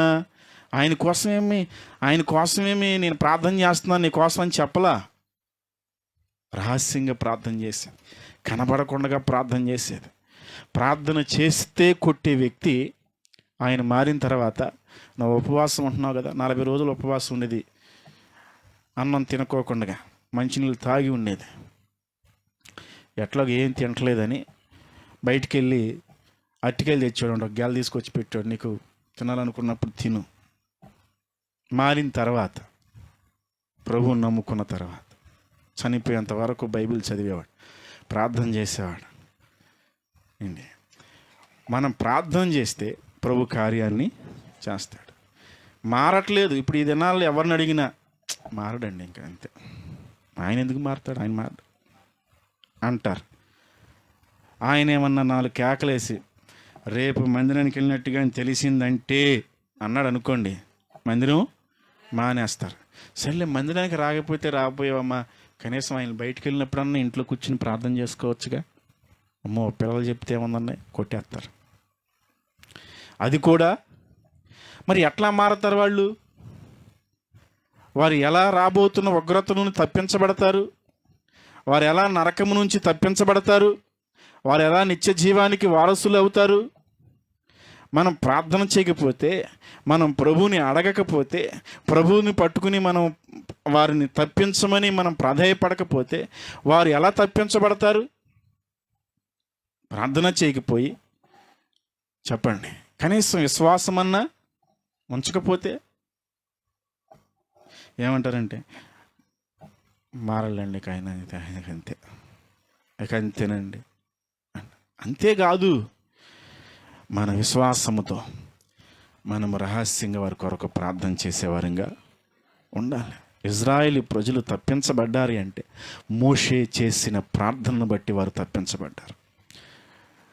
మోషే చేసిన ప్రార్థనను బట్టి వారు కనానుకు నడిపించబడ్డారు. హల్లెలూయా, హల్లెలూయా. దేవుని సన్నిధిలో మనం చేసే ప్రార్థన వృధాగా పోతుందా? పోదు. ఎవరని వినట్లేదని మనం అనుకోవచ్చు. నా ప్రార్థన ఎవరు విన్నారు? ఒక రోజున రక్షించబడ్డారనుకోండి, మనం ప్రార్థన చేసిన వ్యక్తి ఎవరి కోసమైతే ప్రార్థన చేస్తున్నామో రక్షించబడ్డారనుకోండి, నేనే ప్రార్థన చేశానని చెప్పుకోవాల్సిన పని లేదు. ప్రభు చూశాడు, నీ ప్రార్థన విన్నాడు, జవాబుగా ఆయనను మార్చాడు. అక్కడికి వెళ్ళిన తర్వాత ప్రభువే సాక్ష్యం ఇస్తాడు. హల్లెలూయా. మనమేం చెప్పుకోవాల్సిన పని మోషే ఏం చెప్పుకోవట్లా, అడిగితే చెబుతున్నాడు. ఎక్కడికి వెళ్ళాడో చెప్పలా. అందుకని ప్రభు కూడా అంటాడు కదా, మీరు ప్రార్థన చేసేటప్పుడు, ఉపవాసం ఉండి ప్రార్థన చేసేటప్పుడు రహస్యమైన గదిలోనికి పోయి తలుపులు వేసుకుని ప్రార్థన చేయండి. రహస్యమందున్న తండ్రి మీకు ప్రతిఫలం ఇస్తాడు. మనం ప్రార్థన చేసేటప్పుడు ఉపవాసం ఉన్నామని చెప్పుకోవాల్సిన పని లేదు, ప్రార్థన చేస్తున్నామని చెప్పుకోవాల్సిన పని లేదు. ప్రభుతో గడిపితే చాలు, ఆయనతో గడిపితే చాలు. మనం ప్రభువుని అడగవలసిన విషయాలు అడిగితే ఆయన అద్భుతాన్ని చేస్తాడు. హల్లెలూయా, హల్లెలూయా. సమూయేలు కూడా ప్రార్థన చేస్తున్నాడు. ఎవరి కొరకు? సౌలు కొరకు. సమూయేలు కూడా సౌలు కొరకు ప్రార్థన చేస్తున్నాడు. సౌలు, దేవుడు చెప్పాడు, నువ్వు యుద్ధానికి వెళ్ళు, అక్కడ నుంచి ఏమీ అసలు తెచ్చుకోవద్దు, అసలు ఏమి తీసుకురావడానికి వీల్లేదంటే ఈయన ఏం చేశాడు? ప్రభువుకి దహన బలులు అర్పించడానికి మంచి శ్రేష్టమైనవి, కొరవిన వాటిని, పలిసిన వాటిని తెచ్చుకున్నాడంట. అందుకని దేవుడు అన్నాడు, అతని విషయంలో నేను దుఃఖపడుతున్నా, అతను రాజుగా చేసినందుకు నేను సిగ్గుపడుతున్నా అని చెప్పి అన్నప్పుడు అతని విషయంలో సమూయేలు రాత్రంతా ప్రభుతో గడిపాడు. రాత్రంతా ప్రభుతో గడిపాడు. ఏం చేద్దాం ప్రభు, ఏం చేయమంటావు, ఏం చేయమంటావు అంటే ప్రభు ఒక అవకాశాన్ని ఇచ్చి అన్నాడు, వెళ్ళు, అటన్నిటినీ విడిచిపెట్టేమని చెప్పు. అవన్నీ లేకుండా ఎక్కడి నుండి తెచ్చాడో అక్కడికి తీసుకెళ్ళి వదిలేమని చెప్పంటే, నేనేం తప్పు చేశానా? నేను దేవుడి కోసమే తెచ్చాను అంటున్నాడు. ఎవరి కోసం తెచ్చారు? దేవుడే యెహోవా కొరకు బలి అర్పించడానికి తెచ్చింది, నేనేమన్నా ఊరికి నీ తెచ్చానా ఏంటి అంటే మనం ఏం చేస్తాం? కొన్నిసార్లు మనం కూడా అంతే, దేవునికి ఇష్టం, దేవుడు చెప్పింది చెయ్యం, చెప్పండి చేస్తాం. అసలు ఏంటి అంటే చెప్పండి ఏంటి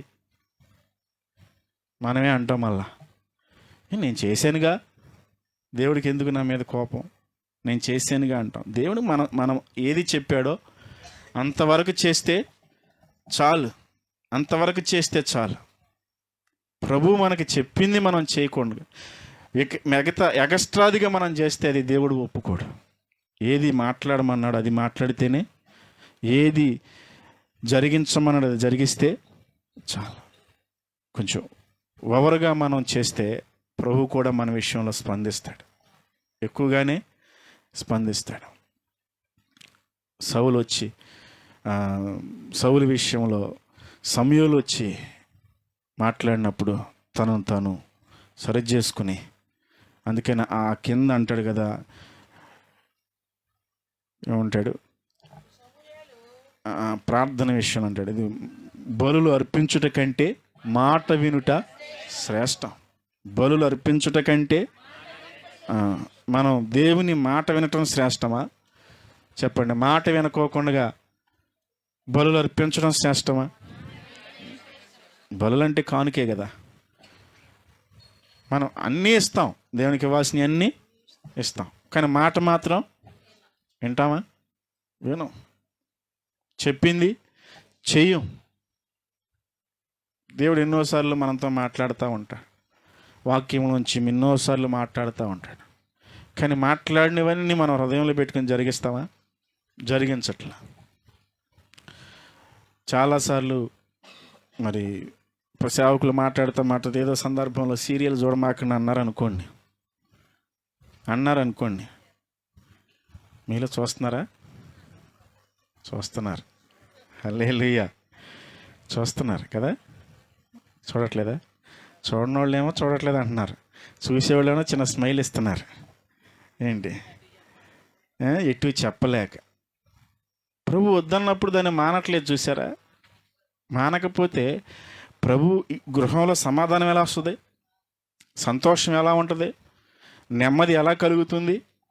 ఆరోగ్యం ఎలా వస్తుంది? ప్రభు చెప్పింది మనం చేయకపోతే ప్రభు దగ్గర నుంచి రావాల్సినవన్నీ మనకి రావు. ఆయన చెప్పింది మనం చేసినప్పుడు ఆయన ఆయన ఆయన మనకు చేయవలసిన వాటిని చేస్తాడు. దీవించవలసినప్పుడు దీవెనలు మనకు విస్తారంగా ఇస్తాడు. ఆయన చెప్పింది మనం చేయకోకుండా ఉండి దీవించబడట్లేదు. చాలా కుటుంబాల్లో లేమి, ఆర్థికంగా లేమి, ఆరోగ్యంగా లేమి. ఎందుకోసం అంటే ఇప్పుడు మనం ప్రతి నెలలో రొట్టె తీసుకునేటప్పుడు కొరింథీ పత్రికలో వాక్యం చదువుకుంటాం. ఏమని? ఇది ప్రభు శరీరం అని వివేచించక ఆయన రక్తమని వివేచించక తిని త్రాగువాడు శిక్షావిధికి పాత్రుడవుతాడు. ఏంటి శిక్ష అంటే? మీలో అనేకులు బలహీనలు అవుతారు, కొందరు రోగులు అవుతారు, కొందరు మరణిస్తారా అంటే నిద్రిస్తారంటే అదే అర్థం, మరణిస్తారని అర్థం. మనలో బలహీనతలు ఎందుకు వస్తున్నాయి? మాట వినకపోవటాన్ని బట్టి, ప్రభు చెప్పింది చేయకపోవటాన్ని బట్టి. ప్రభు సన్నిధిలో మనం ఉన్నప్పుడు, ప్రభుత్వం మనం పాలు పంపులు పొందుతున్నప్పుడు, ఆయన శరీరము ఆయన రక్తమును మనం తీసుకుంటున్నప్పుడు మనకి ఏం కావాలంటే ఆయన చెప్పింది మనం చేసేవారుగా ఉండాలి. అసలు కొంతమంది నేను గమనిస్తూ ఉంటా, కొంతమంది ఎందుకు తీసుకుంటున్నారో కూడా తెలియదు. నా దగ్గరికి మా ఉప్పులూరులో ఇంత ఉంటాడు బొడ్డోడు, అప్పుడు ఒక 7 సంవత్సరాలు 6 సంవత్సరాలు ఉండుంటే వచ్చి అన్నాడు, అంటే ప్రతి నెలలో నేను రొట్టిస్తాగా చూస్తున్నాడు. మాకెవరేంటి అనుకున్నాడు ఆ మనసులో, నాకు తెలియదు. వచ్చి అన్నాడు, అయ్యగారు నేను బాప్తీసం తీసుకుంటానండి అన్నాడు. నువ్వు బాప్తీసం తీసుకోవాలంటే నాన్న ఇంకా నువ్వు రావాల్సింది, నువ్వు నేర్చుకోవాల్సింది చాలా ఉంది. ముందల మందిరాన్ని కరెక్ట్గా నువ్వు నేర్చుకో, అసలు దేవుడు ఎవరో ఏంటో ముందల తెలుసుకో, అప్పుడు నీకు బాప్తీసం ఇస్తానన్న. నేను ఏమన్నానని చెప్పి వాళ్ళ అమ్మ వాళ్ళ అక్క వాళ్ళు వేరే చర్చికి వెళ్తారు. వాళ్ళతో పాటు వెళ్ళి వాళ్ళ మీటింగుల్లో ఆ పాస్టర్ గారి దగ్గర బాప్తీసం తీసుకున్నాడు. ఇప్పుడు మందిరానికి వెళ్తున్నాడా? వెళ్ళట్లా. ఒక 2 నెలలు 1 సంవత్సరం పాటు నడిచినట్టున్నాడు, తర్వాత మానేశాడు. ఇప్పుడు ఇది మంచి విషయమా చెడ్డ విషయమా? అలా చేయొచ్చా? చేయకూడదు. మనకు అవగాహన లేకుండా అది చిన్నపిల్లవాడు, పెద్దోళ్ళు కూడా అవగాహన లేకుండా చేస్తున్నారు. అవగాహన లేకుండానే చేస్తాం. అందుకని కొరింథీ సంఘానికి పౌలు గారు మాట్లాడుతూ ఆ మాట, మీకు విల్లు లేవా? అన్నపానములు పుచ్చుకోవడానికి మీకు విల్లు లేవా? మనకి దేవుడు అప్పగించినటువంటి ఒక బాధ్యత, ఒక పని, ఒక మాట ఏదైతే ఉందో దాన్ని మనం చేసినప్పుడు మనకి రావాల్సినవన్నీ ప్రభు దగ్గర నుంచి మనము పొందుకోవాల్సిన వాటన్నిటిని మనం సమృద్ధిగానే పొందుకుంటాం. చెప్పింది ఒకటైతే సౌలు ఏం చేశాడు? వేరొకటి చేశాడు. మనం కూడా ప్రభు ఒకటి చెప్తే ఇంకొకటి చేస్తున్నాం. ప్రభు మాట్లాడొద్దంటే మాట్లాడుతున్నాం.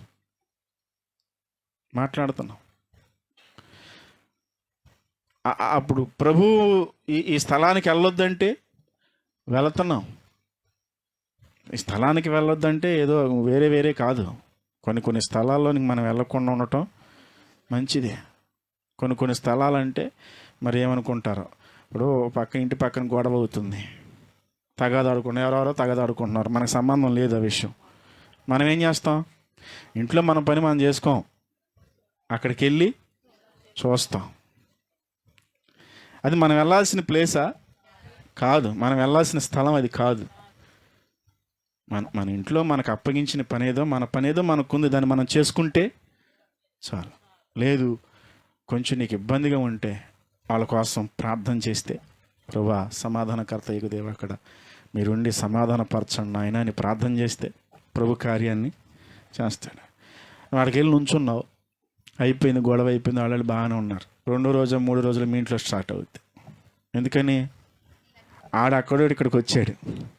ఎవరు తెచ్చుకున్నారు చెప్పండి? ఎవరు తెచ్చుకున్నారు? మనమే తెచ్చుకున్నాం. మనకు అనవసరం లేని వాటిల్లో మనం దూరి మనమే తెచ్చుకుంటాం.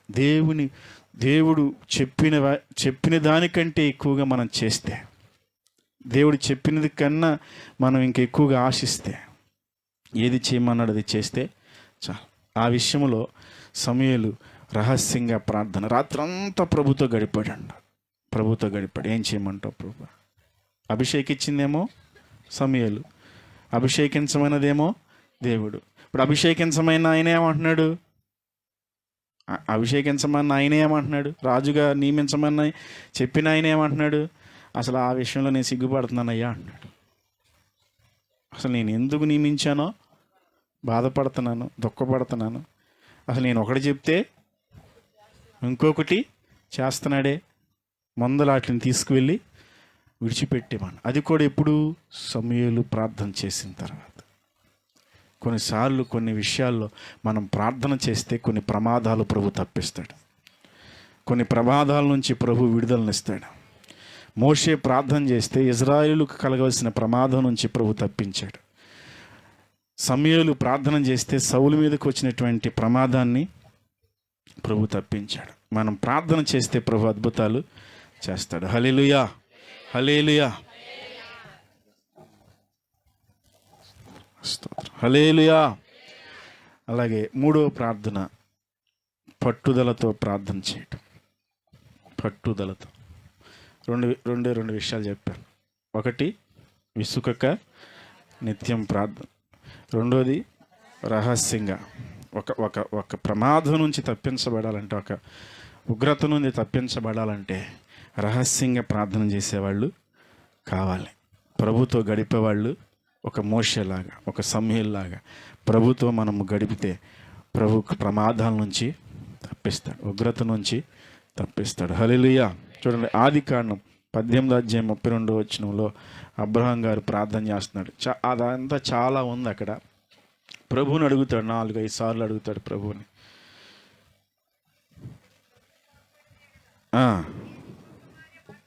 నేను ఇంకొక మారే మాట్లాడతాను.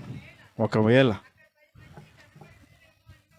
అక్కడ 10 మంది కనబడదురేమో అన్నప్పుడు ఆయన ఆ 10 మందిని బట్టి నాశనము చేయకుందునని యెహోవా అబ్రహాముతో మాట్లాడట సాలించి వెళ్ళిపోయాను. అబ్రహాము కూడా తన ఇంటికి తిరిగి వెళ్ళాడు. దానికి ముందు జరిగిన సందర్భాల్లో దేవునితో అబ్రహాం మాట్లాడుతున్నాడు. ఎక్కడికి వెళ్తున్నావు కొంచెం తెలుసుకోవచ్చు అంటే, సొదొమ గొమొర్రాలను నాశనం చేయడానికి వెళ్తున్నానంటే, అప్పుడు అబ్రహాము లోతును జ్ఞాపకం చేసుకుని, అయ్యా అక్కడ ఒక 50 మంది నీతిమంతులు ఉంటే ఆ పట్టణాన్ని కాపాడతావా అంటే, తప్పకుండా కాపాడతానంటాడు. అక్కడ ఒక 45 మంది ఉన్నారనుకోండి, కాపాడతావా అంటే కాపాడతానంటాడు. మళ్ళా నేను ధూళి లాంటి వాడిని, నేను అడుగుతున్నాను, మరి అక్కడ ఒక 40 మంది కంటే కాపాడతావా అంటే కాపాడతానంటాడు. మరొకసారి అంటాడు కదా, నువ్వు కోపపడకుండా ఉంటే అడుగుతున్నాను అంటాడు. మరొకసారి తెగించి అడుగుతున్నాను అంటాడు. మరొకసారి నీ కోపం తెచ్చుకోకుండా ఉంటే అడుగుతున్నాను అంటాడు. చివరిగా అంటాడు, 10 మంది ఉంటే కాపాడతావా అన్నాడు. ఇప్పుడు అన్నిసార్లు ఎందుకు అడిగాడు అంటారు? ఇప్పుడు కోపపడతాడని తెలుసు, కోపపడకుండా ఉంటే అంటున్నాడు. అయ్యా నేను దుమ్ములాంటి ధూళిలాంటి అంటున్నాడు. తెగించి మాట్లాడుతున్నాను అంటున్నాడు. ఏంటి, మనం ఎవరితోనైనా కొంచెం పెద్దవాళ్ళతో మాట్లాడేటప్పుడు మనం ఏం చేస్తాం? 1-2 సార్లు అడుగుతాం. వాళ్ళు కొంచెం సీరియస్గా చూసారనుకోండి, మనకి ఎట్టా ఉంటుంది? ఇక మాట్లాడడం ఆపేస్తాం. కానీ అబ్రహాము మాట్లాడే ఆయన ఎవరు? చిన్నోడా కాదు. ఏదైనా ఒక రాజా కాదు. ఆయన సృష్టికర్త, దేవాతి దేవుడు, నిన్ను నన్ను నిర్మించినవాడు, భూమికి పునాదులు వేసినవాడు. ఆయనతో మాట్లాడాలంటే ఎంత ధైర్యం ఉండాలి. అదిగో నేరుగా. ఇప్పుడు ఆయన ఎవరో మనకు తెలియదు. రోజు మోకలేస్తున్నా, ప్రార్థన చేస్తున్నాం. ఆయన మన ఎదురుగా లేడు కాబట్టి ఎన్నెన్నో చేస్తున్నాం. ఇప్పుడు ఎదురుగా ఉన్నాడు, అబ్రహాం ఎదురుగా ఉన్నాడు, ముఖాముఖిగా ఉన్నాడు, నడుస్తున్నాడు, ఆయనతో పాటు నడుస్తున్నాడు, వెళ్తున్నాడు, అడుగులో అడుగేస్తున్నాడు, పక్కనే ఉన్నాడు. కానీ అడగటానికి కూడా ధైర్యం చాలా. కానీ ఆ సిచ్యువేషన్లో మనం ఉంటే ఎలా ఉంటుంది? ఒక్కసారే, రెండోసారి అడగలేం, మాట్లాడలేం. ఇక ఆయన చెప్పాడు కాబట్టి సర్లేండి, నేనైతే అదే అనుకుంటా. 50 మంది ఉంటే కాపాడుతానన్నాగా, అట్లాగే బాబా వెళ్ళిపోతాం. ఒక్కొక్కసారి పరశురాజయ్య గారి దగ్గరికి వెళ్ళి మాట్లాడాలంటే నాకు భయం. చిన్నప్పటి నుంచి ఆయన దగ్గరే పెరిగా, చిన్నప్పటి నుంచి ఆయనతోనే ఉన్నా, దగ్గరగా చూసా. అయినా ఆయనతో మాట్లాడాలంటే భయం. అసలు ఆయన పక్కన ఉండగా వాక్యం చెప్పాలంటే భయం. ఎందుకని అంటారు? పెద్ద ఆయన. అట్లాంటి దేవుడితో మాట్లాడడం అంటే చాలా చాలా భయం. ఆ సందర్భంలో అబ్రహాము పదే అడుగుతున్నాడంట. పట్టు విడుస్తున్నాడా? వదిలిపెడుతున్నాడా? సర్లే అని సరిపెట్టుకుంటున్నాడా? లేదు. అంటే 10 మంది కూడా అక్కడ నీతిమంతులు లేరు. ఉన్నది ఒకే ఒక కుటుంబం. ఆ కుటుంబంలో కూడా అందరూ కాదు, ఒకడు లోతు ఒక్కడే. 10 మంది ఉన్న పట్టణాన్ని కాపాడుతున్నాడు, కానీ 10 మంది కూడా లేరు. కాబట్టి లోతును బట్టి లోతు ఫ్యామిలీని కూడా బయటికి తీసుకొచ్చి అక్కడికి అవకాశం ఇచ్చాడు లోతుకి దేవుడు. ఇంకెవరైనా నీకు కావాల్సిన వాళ్ళు ఉంటే తెచ్చుకో, బయటికి తెచ్చుకో అన్నాడు. కానీ ఎవరు లేరు, ఫ్యామిలీ మాత్రమే ఉన్నారు. లోతుని ప్రభు కాపాడాడు. పట్టు విడవక ప్రభుని మనం అడగాలి, అడగాలి, అడగాలి, అడగాలి, అడగాలి. ప్రభువా రక్షించవా, నా కుటుంబాన్ని నువ్వు రక్షించవా, నా గ్రామాన్ని నీవు రక్షించవా, నా ప్రాంతాన్ని నీవు, నా దేశాన్ని నీవు రక్షించవా, రక్షించవా, రక్షించవా. రక్షణ ప్రభు దగ్గర మనం రక్షణను మాటికి అడిగి పొందుకునేవారుగా. అసలు వెంటాడుతున్నాడు, విడిచిపెట్టట్లా. ప్రభు దగ్గర అసలు ఏ సమాధానం వస్తుందో, కోపడతాడని కూడా తెలుసు, కానీ కోపం తెచ్చుకోమాకే అంటున్నాడు. మళ్ళా కోపం తెచ్చుకోమాకే. ప్రభు దగ్గర మనం గడిపేటప్పుడు, ప్రభుతో మనం ప్రార్థన చేస్తున్నప్పుడు, కొన్నిసార్లు ప్రభుతో మనం ఉన్నప్పుడు మనకు బాధ కలుగుద్ది, కష్టం కలుగుద్ది, వేదన, దుఃఖం కూడా వస్తుంది. ప్రభు మాట ఒకసారి చెప్పినప్పుడు మనం విడిచిపెట్టేస్తున్నాం. మనం ఆ కుటుంబం కొరకు, ఆ వ్యక్తుల కొరకు, గ్రామం కొరకు మనం అడుగుతూనే ఉండాలంట. ప్రభువా నీతిమంతులు నా దేశంలో ఎవరు లేరా? మన దేశంలో ఎవరు లేరా నీతిమంతులు? మన దేశం రక్షణలోనికి రావద్దా? మన గ్రామం రక్షణలోనికి రావద్దా? మన కుటుంబం రక్షణలోనికి రావద్దా? దాని కొరకు ఎవరు అడగాలి? ఎవరు ప్రార్థన చేయాలి? ఎవరు ప్రభు దగ్గర గడపాలి? మనమే గడపాలి, మనమే అడుగుతూనే ఉండాలి. ఇన్నిసార్లు అడుగుతున్నావేంటంట అంటే, అయ్యా కోపం తెచ్చుకోమాకయ్యా, నశించిపోతున్నారుగా, కాపాడాల్సింది నువ్వేగా, రక్షించాల్సింది నువ్వేగా నాయన. ఒక్కసారి కనికరించయ్యా, నీ జాలు చూపించు నాయన, నీ కృప చూపించయ్యా, తప్పించు నాయనా.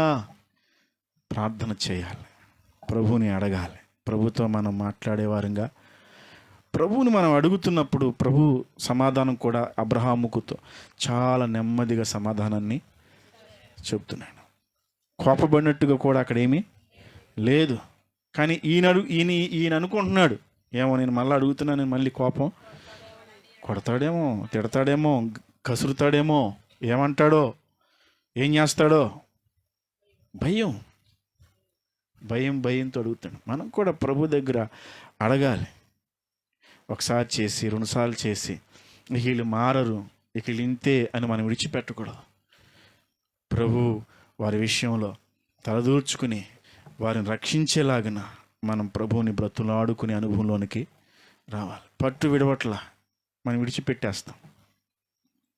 నేను మా నాయన గురించి చెప్పాను కదా, మా నాయన విడిచిపెట్టేస్తే ఏం జరిగేది చెప్పండి? ఈరోజు నేను ఇక్కడ ఉండేవాడిని ఏమో కాదేమో, అంతేనంటారా? ఇక్కడ ఉండేవాడిని కాదు. మా నాయన మా ప్రార్థన చేసింది కాబట్టి, పట్టు విడవలేదు కాబట్టి, దెబ్బలు తిందే, రోకళ్ళ దెబ్బలు తిందే, చీపురు దెబ్బలు తిందే, కొబ్బరి మట్టలో దెబ్బలు తిందే, కానీ ప్రార్థన చేయటం మానలా. ఆమె నాతో చెప్పిన విషయాలు ఏంటంటే, ఒకరోజు నిద్రపోతుంటేంట భూమి మీద నుంచి ఆకాశంలోనికి ఒక నుచ్చి నీళ్ళే కనబడుతుందంట. ఆవిడకి తెలియదు, పెద్ద చదువు లేదు ఆవిడకి, మందిరానికి కూడా పెద్దగా వెళ్ళేది కాదుగా, వాక్యంలో వినటానికి కూడా, ఎందుకంటే మా తాత మారలేదుగా అప్పటికి.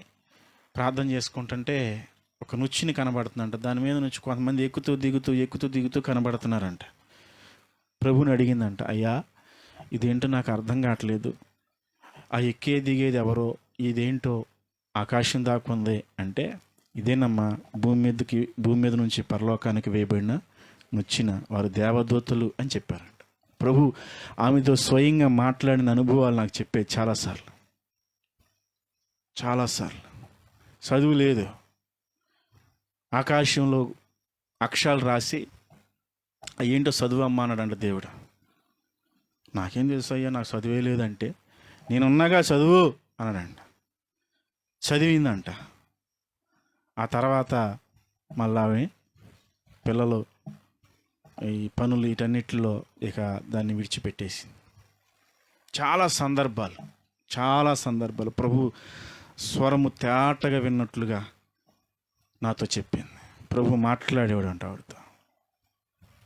చాలా సందర్భాలు నాకు తెలిసి నాకు వచ్చినాకే మా బాబాయికి బాగాల చాలా దాన్ని ఏమంటారు టీబీ జబ్బు ఇస్తే, దాంట్లో టీబీ జబ్బులో చాలా హాస్పిటల్ తిప్పాడు మా తాత. ఎక్కడ కూడా తగ్గల. కనీసం 2 నెలలు, నాకు తెలిసి 2 నెలలు తిప్పాడు, తగ్గల. మా నాయన ప్రార్థన చేస్తే ఓ రోజున పడుకున్నప్పుడు నైట్ పూట ప్రార్థన చేస్తుంటే మా బాబాయ్ పడుకున్నటువంటి ఆ మంచం దగ్గరికి వెళ్ళి ఎవరో ఒక ఆయన తెల్లటి అంగి వేసుకుని వచ్చి, ఆడు చెప్పిన దర్శనం, తెల్లటి అంగి వేసుకుని వచ్చి ఈ ఛాతి భాగాన్ని ఇట్లా చీల్చి అక్కడ ఉన్నటువంటి ఆ కల్ముషాన్ని అంతటిని కూడా తీసి బయట పడవేసి ఆ డిప్పలో తీసుకొచ్చి చూపించాడంట వాడికి. ఇదిగమ్మా నేను తీసేసాను, ఇక ఏమవదు మీ అబ్బాయికి, నువ్వు ఏడమాకు అని ధైర్యం చెప్పాడు. ఆ తెల్లారే దగ్గు రావటం మానేసింది. తెల్లారి నుంచే దగ్గు ఇప్పటికి లేదు ఆయనకి. ఇప్పుడు ముందు బిళ్ళ వేసుకోవటం కూడా లేదు. ఆయన కూడా దారి తప్పి చానాలు తిరిగాడు. త్రాగేవాడు, విపరీతంగా తాగేవాడు. నేనే చాలాసార్లు ప్రార్థన చేశాను. ఇంటికి వెళ్ళి ఒకసారి చెప్పాను, ప్రార్థన చేశాను. ప్రభు కృపలో ఇప్పుడు తాగుడు మానేసి ప్రతి ఆదివారం మందిరానికి వెళ్తున్నాను. హల్లెలూయా.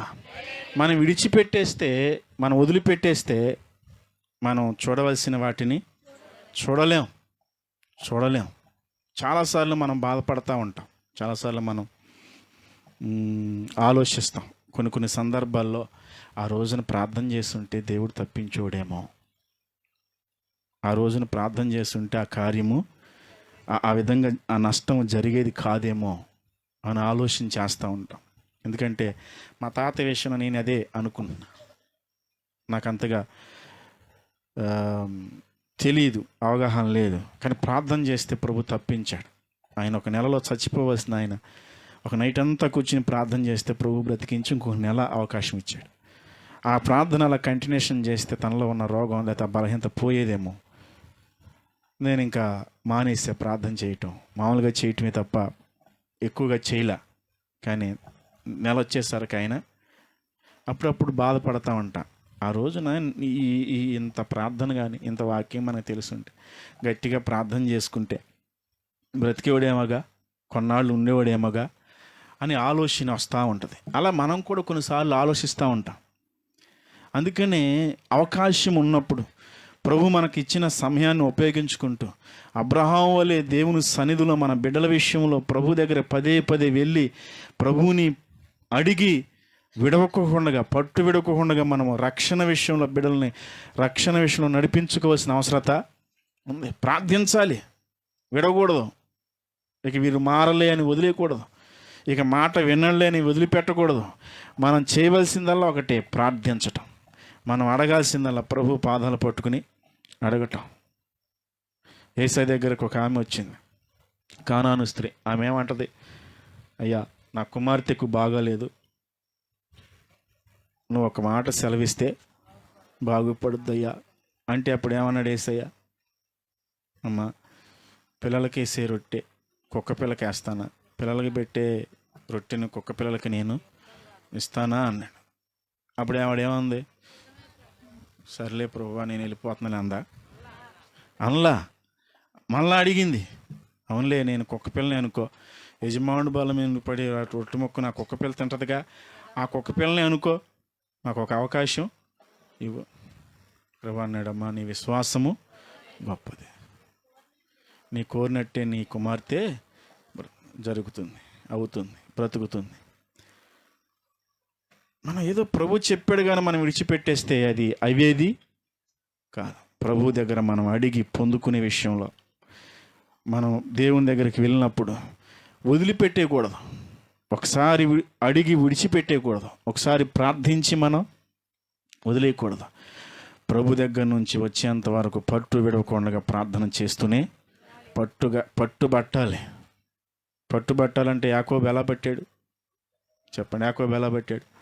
రాత్రంతా బాబు వదిలేయి అంటే అస్సలు దెబ్బ తిన్నాడు కానీ వదల్లా, గూడు జారినా సరే వదల్లా.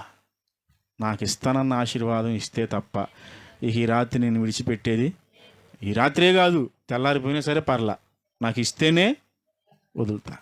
మనం ఏం చేస్తున్నాం అంటే మనం వదిలేస్తున్నాం. పట్టు పడుతున్నాం కానీ మళ్ళా వదిలేస్తున్నాం. వదలుకోకుండా మనం గట్టిగా పడితే ఖచ్చితంగా దేవుడి కార్యాలను మనం చూడగలుగుతాం. హల్లెలూయా, హల్లెలూయా. ప్రార్థనలో మనం ఎంత ఎక్కువగా గడిపితే అంత ప్రభు కార్యాలను మనము చూస్తాం. మరి సమయం లేదు కానీ ఇంకా కొన్ని విషయాలు ఉన్నాయి. మోకాళ్ళ ప్రార్థనని, కన్నీటి ప్రార్థనని, అలాగే ఏక మనసుతో ప్రార్థనని. చాలా సమయం అయింది. మరి ఈ విధంగా దేవుడు మనలను ప్రార్థనలో నడిపించాలని ఉద్దేశం కలిగి ఈ దినాలలో నశించిపోతున్న ఆత్మల కొరకు, మరి మన దేశ క్షేమము కొరకు, మన దేశంలో మన రాష్ట్రాల్లో జరుగుతున్నటువంటి అల్లర్ల కొరకు ప్రార్థన చేయవలసిన అవసరత సంఘముగా మనకి ఉంది. కన్నీరు విడవలసిన అవసరత ఉంది, మోకరించవలసిన అవసరత ఉంది. ప్రభువా తప్పించమని ప్రభుని పాదాలు పట్టుకుని అడగవలసిన అవసరత ఉంది. ఒక శాసనము చేయబడినప్పుడు మోకాళ్ళు వేసి దానియేలు ప్రార్థన చేసినప్పుడు అతడు సింహాల బోన్లు వేయబడమే కాదు, శాసనం కూడా మార్చబడింది. ఎవరు ద్వారా శాసనం చేయబడిందో ఆ శాసనం అతని మీదే ఉపయోగించబడింది. శాసనాలను కూడా మార్చగలిగినది మనం చేసే ప్రార్థన. మనం ప్రార్థన చేస్తే ప్రభు మార్చేస్తాడు. మనం ప్రార్థన చేస్తే ప్రభు అద్భుతాలు చేస్తాడు. మనం ప్రార్థన చేస్తే ప్రభు రక్షణలోనికి నడిపిస్తాడు. మనం ప్రార్థన చేస్తే అద్భుతాలు చేస్తాడు. మనం ప్రార్థన చేయటమే మన వంతు. ప్రభు చెప్పినట్లుగా మనం ప్రార్థన చేయాలి. పట్టు విడవకుండా ప్రార్థన చేద్దాం. మోకాళ్ళు వేసి ప్రార్థన చేద్దాం. కన్నీరు విడిచి ప్రార్థన చేద్దాం. ప్రభుతో గడిపే అనుభవంలోనికి మనం వెళ్దాం. చాలా పనులు ఉన్నాయి మనకి, లేవా? చాలా పనులు ఉన్నాయి. కానీ ఆ పనులన్నిటిలో ఇది ప్రధానమైన పనిగా మనం పెట్టుకోవాలి. ఎందుకని సంఘానికి పని ఏముంది చెప్పండి? ఏమనుందా? ఏమి లేదా? చెప్పండి. ఎందుకు లేదు? ప్రార్థన చేసే పని, సువార్త చేసే పని సంఘం మనకే ఉన్నది. మరి ప్రార్థన ఈ రెండు పనులు మనం చేయకపోతే పనివాడికి జీతం, అవునా? మరి మన జీతం ఏది? జీతం కావాలంటే పని చేయాలి. ఏం పని చేయాలి చెప్పండి? ప్రార్థన చేయాలి. ప్రభు పాదాల దగ్గర ప్రభు పాదాలు పట్టుకోవాలి. ప్రభు పాదాల దగ్గర గడపాలి. పట్టు విడవకోకుండా ప్రభువుని గట్టిగా పట్టుకోవాలి. ప్రభువా, మనం ఇంతమంది ఉన్నాం కదా. తల్లి గారి గురించి చెప్తారు చాలాసార్లు. ఇశ్రాయేలయ్య గారు వచ్చి సువార్త చేశారు, మారారని. ఇప్పుడు తల్లిగారు మారారు, తండ్రి గారు మారారు. అక్కడి నుంచి కరుణాకర్ గారు వచ్చారు, అక్కడి నుంచి మీరందరూ వచ్చారు. ప్రార్థన చేయమట్టేగా చెప్పండి. ఇంతమంది వచ్చాం కదా, ఇంతమంది ప్రార్థన చేస్తే ఇంకెంతమంది వస్తారు? మనం ప్రార్థన చేస్తే ప్రభు అద్భుతాలను చేస్తాడు. అందుకని ప్రార్థన చేసే అనుభవం కావాలి ఈ దినాల్లో. ప్రార్థన చేసే సంఘం కావాలి ఈ దినాల్లో. ప్రార్థన చేసే వ్యక్తులు కావాలి ఈ దినాల్లో. ప్రార్థన ద్వారా మన బైబిల్ అంతా చూడండి, ఏ కార్యం జరగాలన్నా ప్రార్థనే. ఎర్ర సముద్రం చీల్చబడాలన్నా, ఆకాశం నుంచి మన్నా కురిపించబడాలన్నా ప్రార్థనే. గుడ్డివాడికి కళ్ళు కావాలన్నా ప్రార్థన లేకుండా ఏది జరగల. మనం ప్రార్థన చేస్తేనే ప్రభు ఈ దినాల్లో మనకు కావాల్సిన కార్యాలన్నిటినీ చేస్తాడు. ఆయన ఏమి చేయాలనుకుంటున్నాడో దాన్ని కూడా చేస్తాడు. కాబట్టి అందరూ మోకరిద్దాం, చిన్న ప్రార్థనగా చేద్దాం. ప్రభా, స్తోత్రం స్తోత్రం స్తోత్రం స్తోత్రం. మహోన్నతుడా నీకు వందనాలు, మహోన్నతుడా నీకే స్తోత్రాలు, స్తోత్రం స్తోత్రం. యేసు రాజా నీకు వందనాలు తండ్రి. ఈ రాత్రి వేళ సమయంలో ప్రార్థన గురించి మీరు మాతో మాట్లాడారు అయ్యా. ఇదిగో తండ్రి, మేము ఏ విధంగా ప్రార్థన చేయాలో మాకు నేర్పించారు అయ్యా. ఈ విషయాలు మేము విని విడిచిపెట్టకుండా మా జీవితాల్లో అయ్యా ఇదిగో తండ్రి అమలు పరుస్తున్నాయన. ప్రార్థనలో గడిపే బిడలముగా మేము మార్చబడడానికి సహాయం చేయండి అయ్యా. ఇదిగో తండ్రి, నీ సన్నిధిలో పట్టు విడవక ప్రార్థన చేసే కృప మాకివ్వండి నాయన అయ్యా. నీ సన్నిధిలో విసుగుదల లేకుండా ప్రార్థన చేసే కృప మాకివ్వండి ప్రభా అయ్యా. నీ సన్నిధిలో ప్రభా నాయన నశించిపోతున్న ఆత్మల కొరకు, కుటుంబాల కొరకు నాయన రహస్యముగా ప్రభా ప్రార్థన చేసే అనుభవాలు మాకివ్వండి ప్రభా అయ్యా. మందిరాల్లో కూడి ప్రార్థన చేస్తున్నాం, సంఘాల్లో కూడి ప్రార్థన చేస్తున్నాం, గృహకూటాల్లో ప్రార్థన చేస్తున్నాం, కానీ వ్యక్తిగతంగా రహస్యంగా మేము ప్రార్థన చేయలేకపోతున్నాం ప్రభా. అలా రహస్యంగా మేము వ్యక్తిగతంగా ప్రార్థన చేసే అనుభవాన్ని మీరు మాకు నేర్పించండి నాయన అయ్యా. నీ పాదాలు పట్టుకునే అనుభవాన్ని మాకు నేర్పించండి ప్రభా అయ్యా. నేను పట్టుకుని నాయన గోజాడే అనుభవాలు మాకు నేర్పించండి నాయన అయ్యా అయ్యా అయ్యా అయ్యా అయ్యా. ఇదిగో తండ్రి, నీ దగ్గర నుంచి త్వరగా జవాబును మేము పొందుకునే కృప మీరు మాకు అనుగ్రహించమని అయ్యా. ఈ రాత్రి సమయంలో అయ్యా నన్ను కూడా మీరు వాడుకున్నందుకే నీకు స్తోత్రములు చెల్లిస్తూ బలపరిచి దీవించమని అయ్యా. ఇదిగో తండ్రి, ఎవరైతే నాయన ఈ సమయంలో నిర్ణయించబడ్డారో, ఎవరైతే ప్రభా నేను ఈ విధంగా ప్రార్థన చేస్తానయ్యా, ప్రార్థనలో గడుపుతాను ప్రభా, నా జీవితాన్ని ప్రార్థనకు అప్పగించుకుంటున్నాను ప్రభా నిర్ణయం తీసుకున్నారో వారిని ఇంకను మీరు బలపరిచి ఆ విధంగా నడిపించి దీవించమని అయ్యా. నీ కృపాహస్తాలకు మేమందరం కూడా అప్పగించబడుతూ మీరే మహిమ ఘనత ప్రభావాలు పొందుకునమని యేసు నామమున ప్రార్థన చేసి వేడుకుంటున్నాం తండ్రి, ఆమేన్.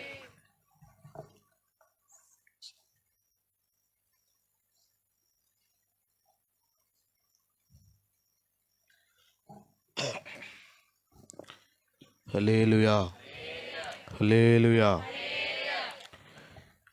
మరి ఒక దైవజనుడు చెప్పాడు,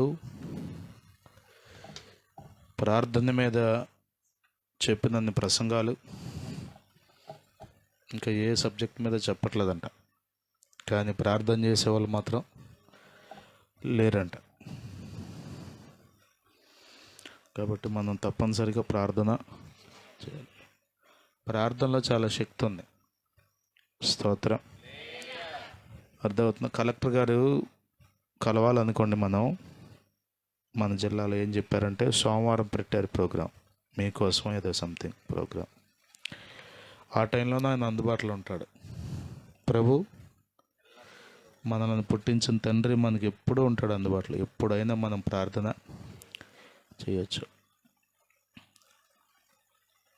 అలసట విసుగుదల రాని మహన్. మనకున్న విధానం ఏంటో తెలుసా? 5 నిమిషాలు ప్రార్థన చేసి అనుకుంటాం, గంట చేసేసాం. అమ్మో చాలాసేపు అయింది మోకరించి, కాళ్ళు నొప్పులెక్కి మామూలుగా ఇటు పక్కకి తిరిగి అంటాం. శరీరాన్ని మనం ఎంత జాగ్రత్తగా చూసినా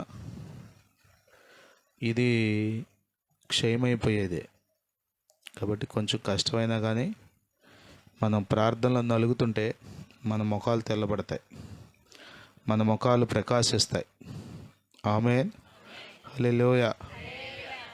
ప్రజలు మన వెలుగును చూసి వాళ్ళు కూడా వస్తారు చక్కగా. హల్లెలూయా. కాబట్టి ప్రార్థన చేయండి. విసుగక ప్రార్థన చేద్దాం. ఒంటరిగా రహస్యంగా ప్రార్థన చేద్దాం. పట్టుదల కలిగి. మీలో చాలామంది, మరి ముఖ్యంగా స్త్రీలు, ఏదన్నా ఒక వస్తువు కావాలంటే ఏం చేస్తారు? భర్త పేక తక్కువసేని తీసుకుంటారు.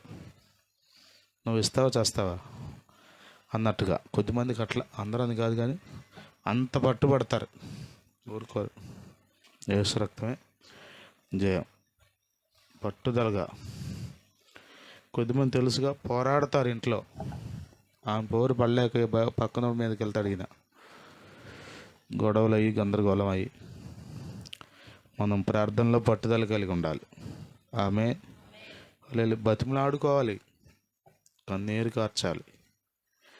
బైబిల్ గ్రంథంలో ఎంతోమంది మోకరించారు.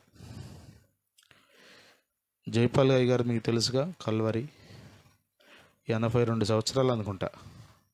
మీరు చూసారు ఇప్పుడు నిలువు మోకాలు వేస్తాడు ఆయన. నాకు కూడా సిగ్గు అనిపిస్తుంది ఒక్కోసారి. ఎప్పుడు ప్రార్థన అన్నా, ఉదాహరణ శుక్రవారం రాత్రిపూటాలు ఉపవాస ప్రార్థన చేస్తారు 9 ఇప్పుడు స్టార్ట్ అవుద్ది లైవ్ చూడండి. అందరూ నిలబడి ప్రార్థన చేస్తారు. ఈయన నిలువు మోకాలు వేసి ప్రార్థన చేస్తారు. 82 సంవత్సరాల వయసు. కొద్దిమంది 40కే ముసలాళ్ళు అయిపోయారు. ఇక మొన్న మోకాలు అని జాగ్రత్తగా చూసుకున్నారు. మీరు పట్టుదల కలిగి ఉంటే ప్రభు కార్యాలు చూస్తారు. స్తోత్రం. హల్లెలూయా. చిన్న ప్రార్థన గొప్ప కార్యాలు చేస్తుంది. చిన్న ప్రార్థన. చిన్నగా ప్రార్థన చేసే అనుభవంలోకి రండి. అర్థమవుతున్న ప్రార్థన అంటే నిద్రపోమహండి. ప్రార్థన అంటే లేచి వెళ్ళిపోమహండి. ప్రార్థన అంటే కళ్ళు తెరిచి చూడమహండి. చెప్పండి. కళ్ళు మూసుకుంటే ఏమవుద్ది? కుక్కలు కనబడతాయా?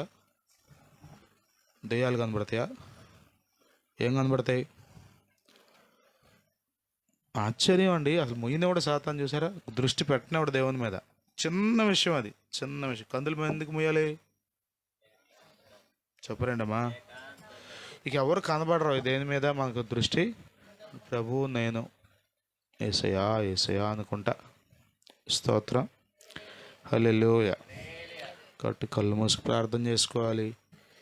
ఒంటరిగా ప్రార్థన చేసుకోవాలి. ఎంత సమయం దొరికితే అంత సమయం ప్రార్థన. ఏ సంఘం అయితే ప్రార్థన చేస్తుందో ఆ సంఘం బ్రతికుంటుంది. ఏ కుటుంబం అయితే ప్రార్థన చేస్తుందో ఆ కుటుంబం నిలిచి ఉంటుంది. A family prays together stays together అన్నారు. A family prays together stays together. ఏ కుటుంబం అయితే కలిసి ప్రార్థన చేస్తారో ఆ కుటుంబం కలిసి ఉంటుంది. ఓరికి విడిపోరు. కొద్దిమంది ఊరికి మనస్తాపాలు, అలుగుళ్ళు అట్లా ఉండకూడదు. ఆమె ప్రార్థన చేసే కృప ప్రభు మనకు దయచేయను గాక. ప్రార్థనాత్మతో ప్రభు మనల్ని నింపును గాక. పరిశుద్ధుడా మీ స్తోత్రం. ఈ రాత్రి మేము ఏమైతే విన్నామో అదంతా వంట పట్టించుకోవడానికి సహాయం చేయండి. నరాల్లోకి ఇదిగో తిన్న ఆహారం రక్తంలోనికి ఎట్లా వెళ్ళిపోతుందో, బలంగా మాకు ఎలా ఉపయోగపడుతుందో శరీరానికి, నీ వాక్యం కూడా మూలుగుల్లోనికి, రక్త కణాల్లోకి వెళ్ళిపోవడానికి, అణువులోనికి నీ వాక్యం వెళ్ళడానికి, మేము నీ కొరకు జీవించడానికి, ప్రార్థించడానికి, నడుము బిగించి పట్టుదల కలిగి పోరాడడానికి సహాయం చేయండి. ప్రభా, మీరు మమ్మల్ని ప్రేమించి ఇచ్చిన అవకాశాలన్నిటి కొరకు స్తోత్రం. బలహీనతలో బలం పొందాలంటే నిన్ను మొరపెట్టుకోవాలి. అప్పులు తీర్చబడాలంటే నీకు ప్రార్థన చేసుకోవాలి. రోగం తగ్గాలంటే నీకు ప్రార్థన చేసుకోవాలి. ప్రజలు రక్షణ పొందాలంటే నీకు ప్రార్థన చేసుకోవాలి. ఏ కార్యం అది చిన్నదైనా పెద్దదైనా జరగాలంటే నీవే మాకు దిక్కు కదా నాయనా. అలిగులు రానియొద్దు, సణుగుడు రానియొద్దు, విసుగుదలు రానియొద్దు, సోమరితనం రానియొద్దు, శరీర సంబంధమైన మనసు రానియొద్దయ్యా. మమ్మల్ని క్షమించండి. నా మటుకు నేను కూడా ప్రార్థన కాలం ప్రియమైనదిగా ఉండడానికి, ఎక్కువ సమయం ప్రార్థనలో గడపడానికి సహాయం చేయండి.